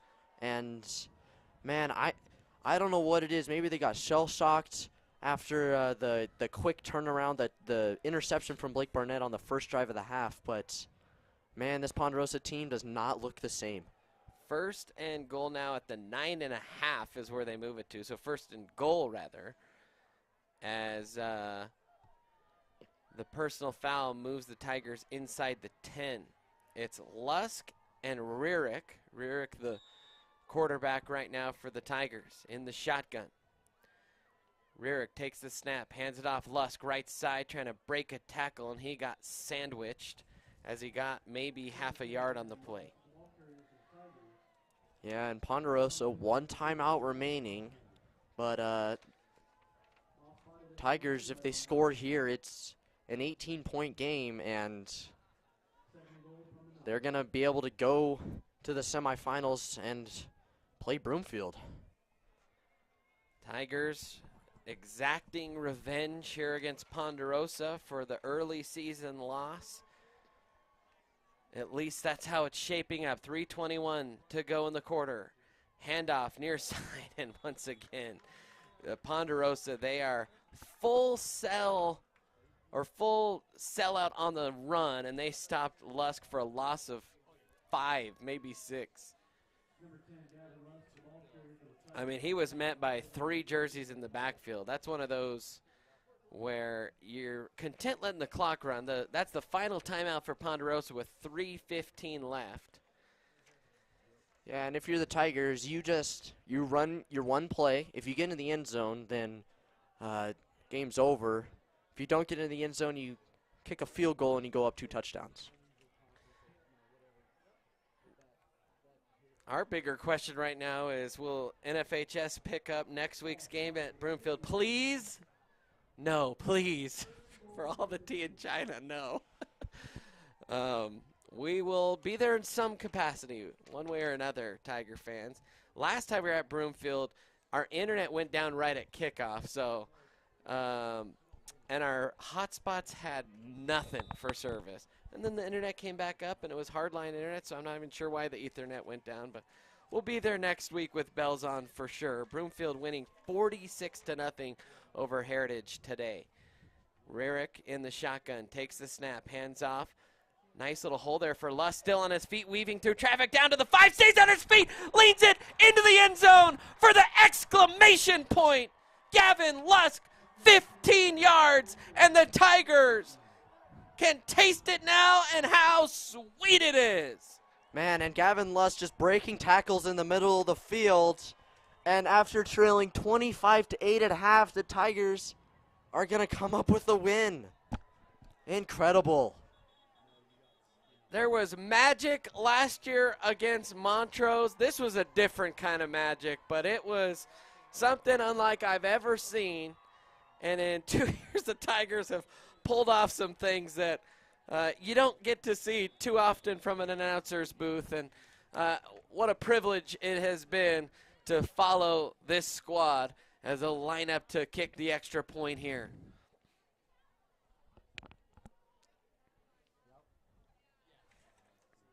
Now Harner. Snap, good kick up, it is good, and the Tigers lead it 43-25 with 3:07 remaining here in the fourth quarter. And the Tiger faithful who have traveled can feel it now.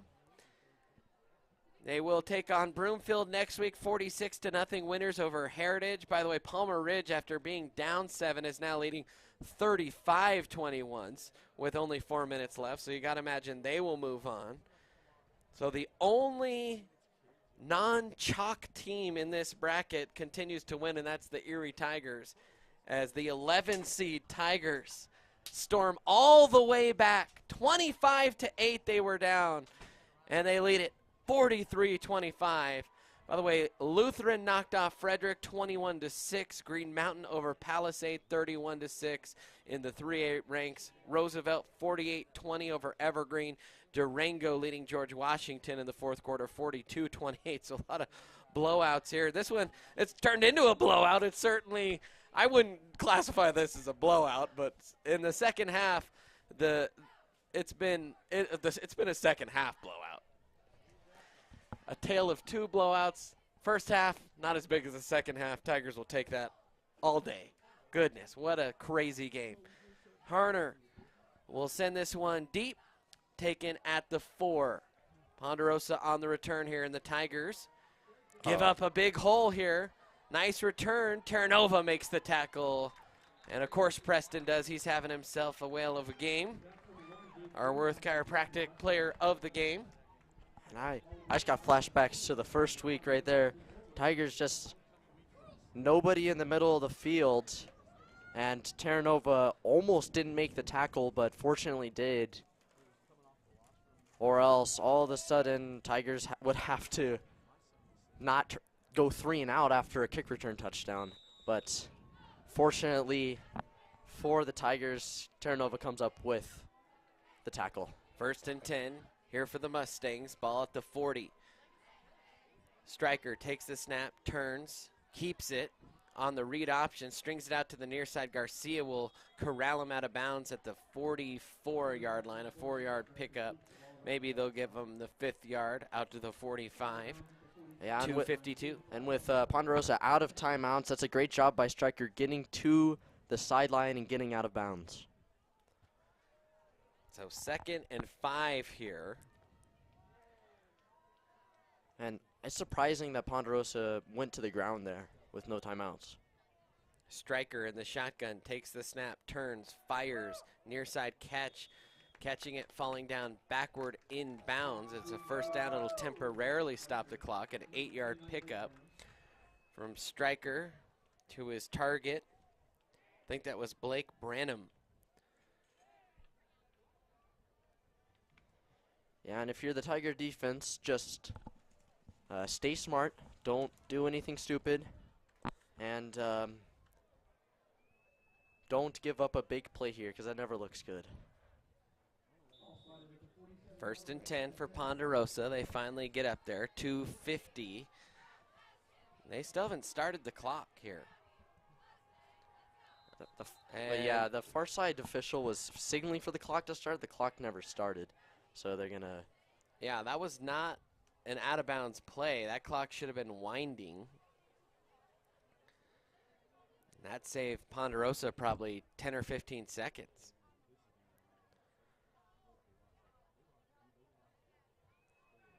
Now the far sideline official are going to chat things over. And now the near sideline official going to chat things over. Good grief. This is a simple, can we play football here? Prolonging the inevitable. I say that, but Erie did flip the script rather quickly, down 25-8 in maybe a similar time frame. So it's not over yet, but in all likelihood, Erie is about to collect that dub. 2:50 on the clock, and the White Hat looking at the clock. And there we go. Now they'll wind it. They started it from 2:43. There's the snap. Give up the middle. And that one will be short of the first down. A run there from Rodriguez of about 8 yards. Tigers will give that up all day, especially as the clock continues to roll. 2:27 and counting. But all the way down to the Tiger 39. Yeah, and Brendan Young almost making a drop in the backfield. 2nd and 2. Snap. Looking left. Striker throws the fade. Turnaround. Nice catch along the sideline and then being escorted out of bounds by Tolliver. That was Karsten Keach. He's had some nice plays this game, and that was a nice one as well, from the 39 down to the 16. Yeah, and lineman for Ponderosa, I think, lost his helmet on that play, so they're going to have to substitute him out. Tigers may look to attack that. 1st and 10 here from the 16-yard line, actually. Was the left guard. Or left tackle, excuse me. Striker in the pistol, trips to the near side. Snap, roll, Striker looking, fires the out route that's caught and immediately dropped on the play. Was Cole Barnes, his first catch of the game. And a pickup of only 2, and that will keep the clock ticking. Now under 2 minutes, 1:57 left. 2nd and 8, ball spotted at the near hash at the 14-yard line. In the red zone now is Ponderosa trying to keep hope alive. Striker takes the snap, scans the field, looking, fires into the end zone, almost intercepted by Preston Terranova. He had it in his hands, and then he was yanked backward, and he took a hard hit on the turf, and he's going to have to come off as that one rung his bell for sure. Yeah, and Terranova was in a great position to make his 3rd interception of the game. Great job by the receiver for Ponderosa. I think that was Carson Keach, coming up with a little bit of defense there and keeping the ball for Ponderosa. 3rd and 8, 1:38.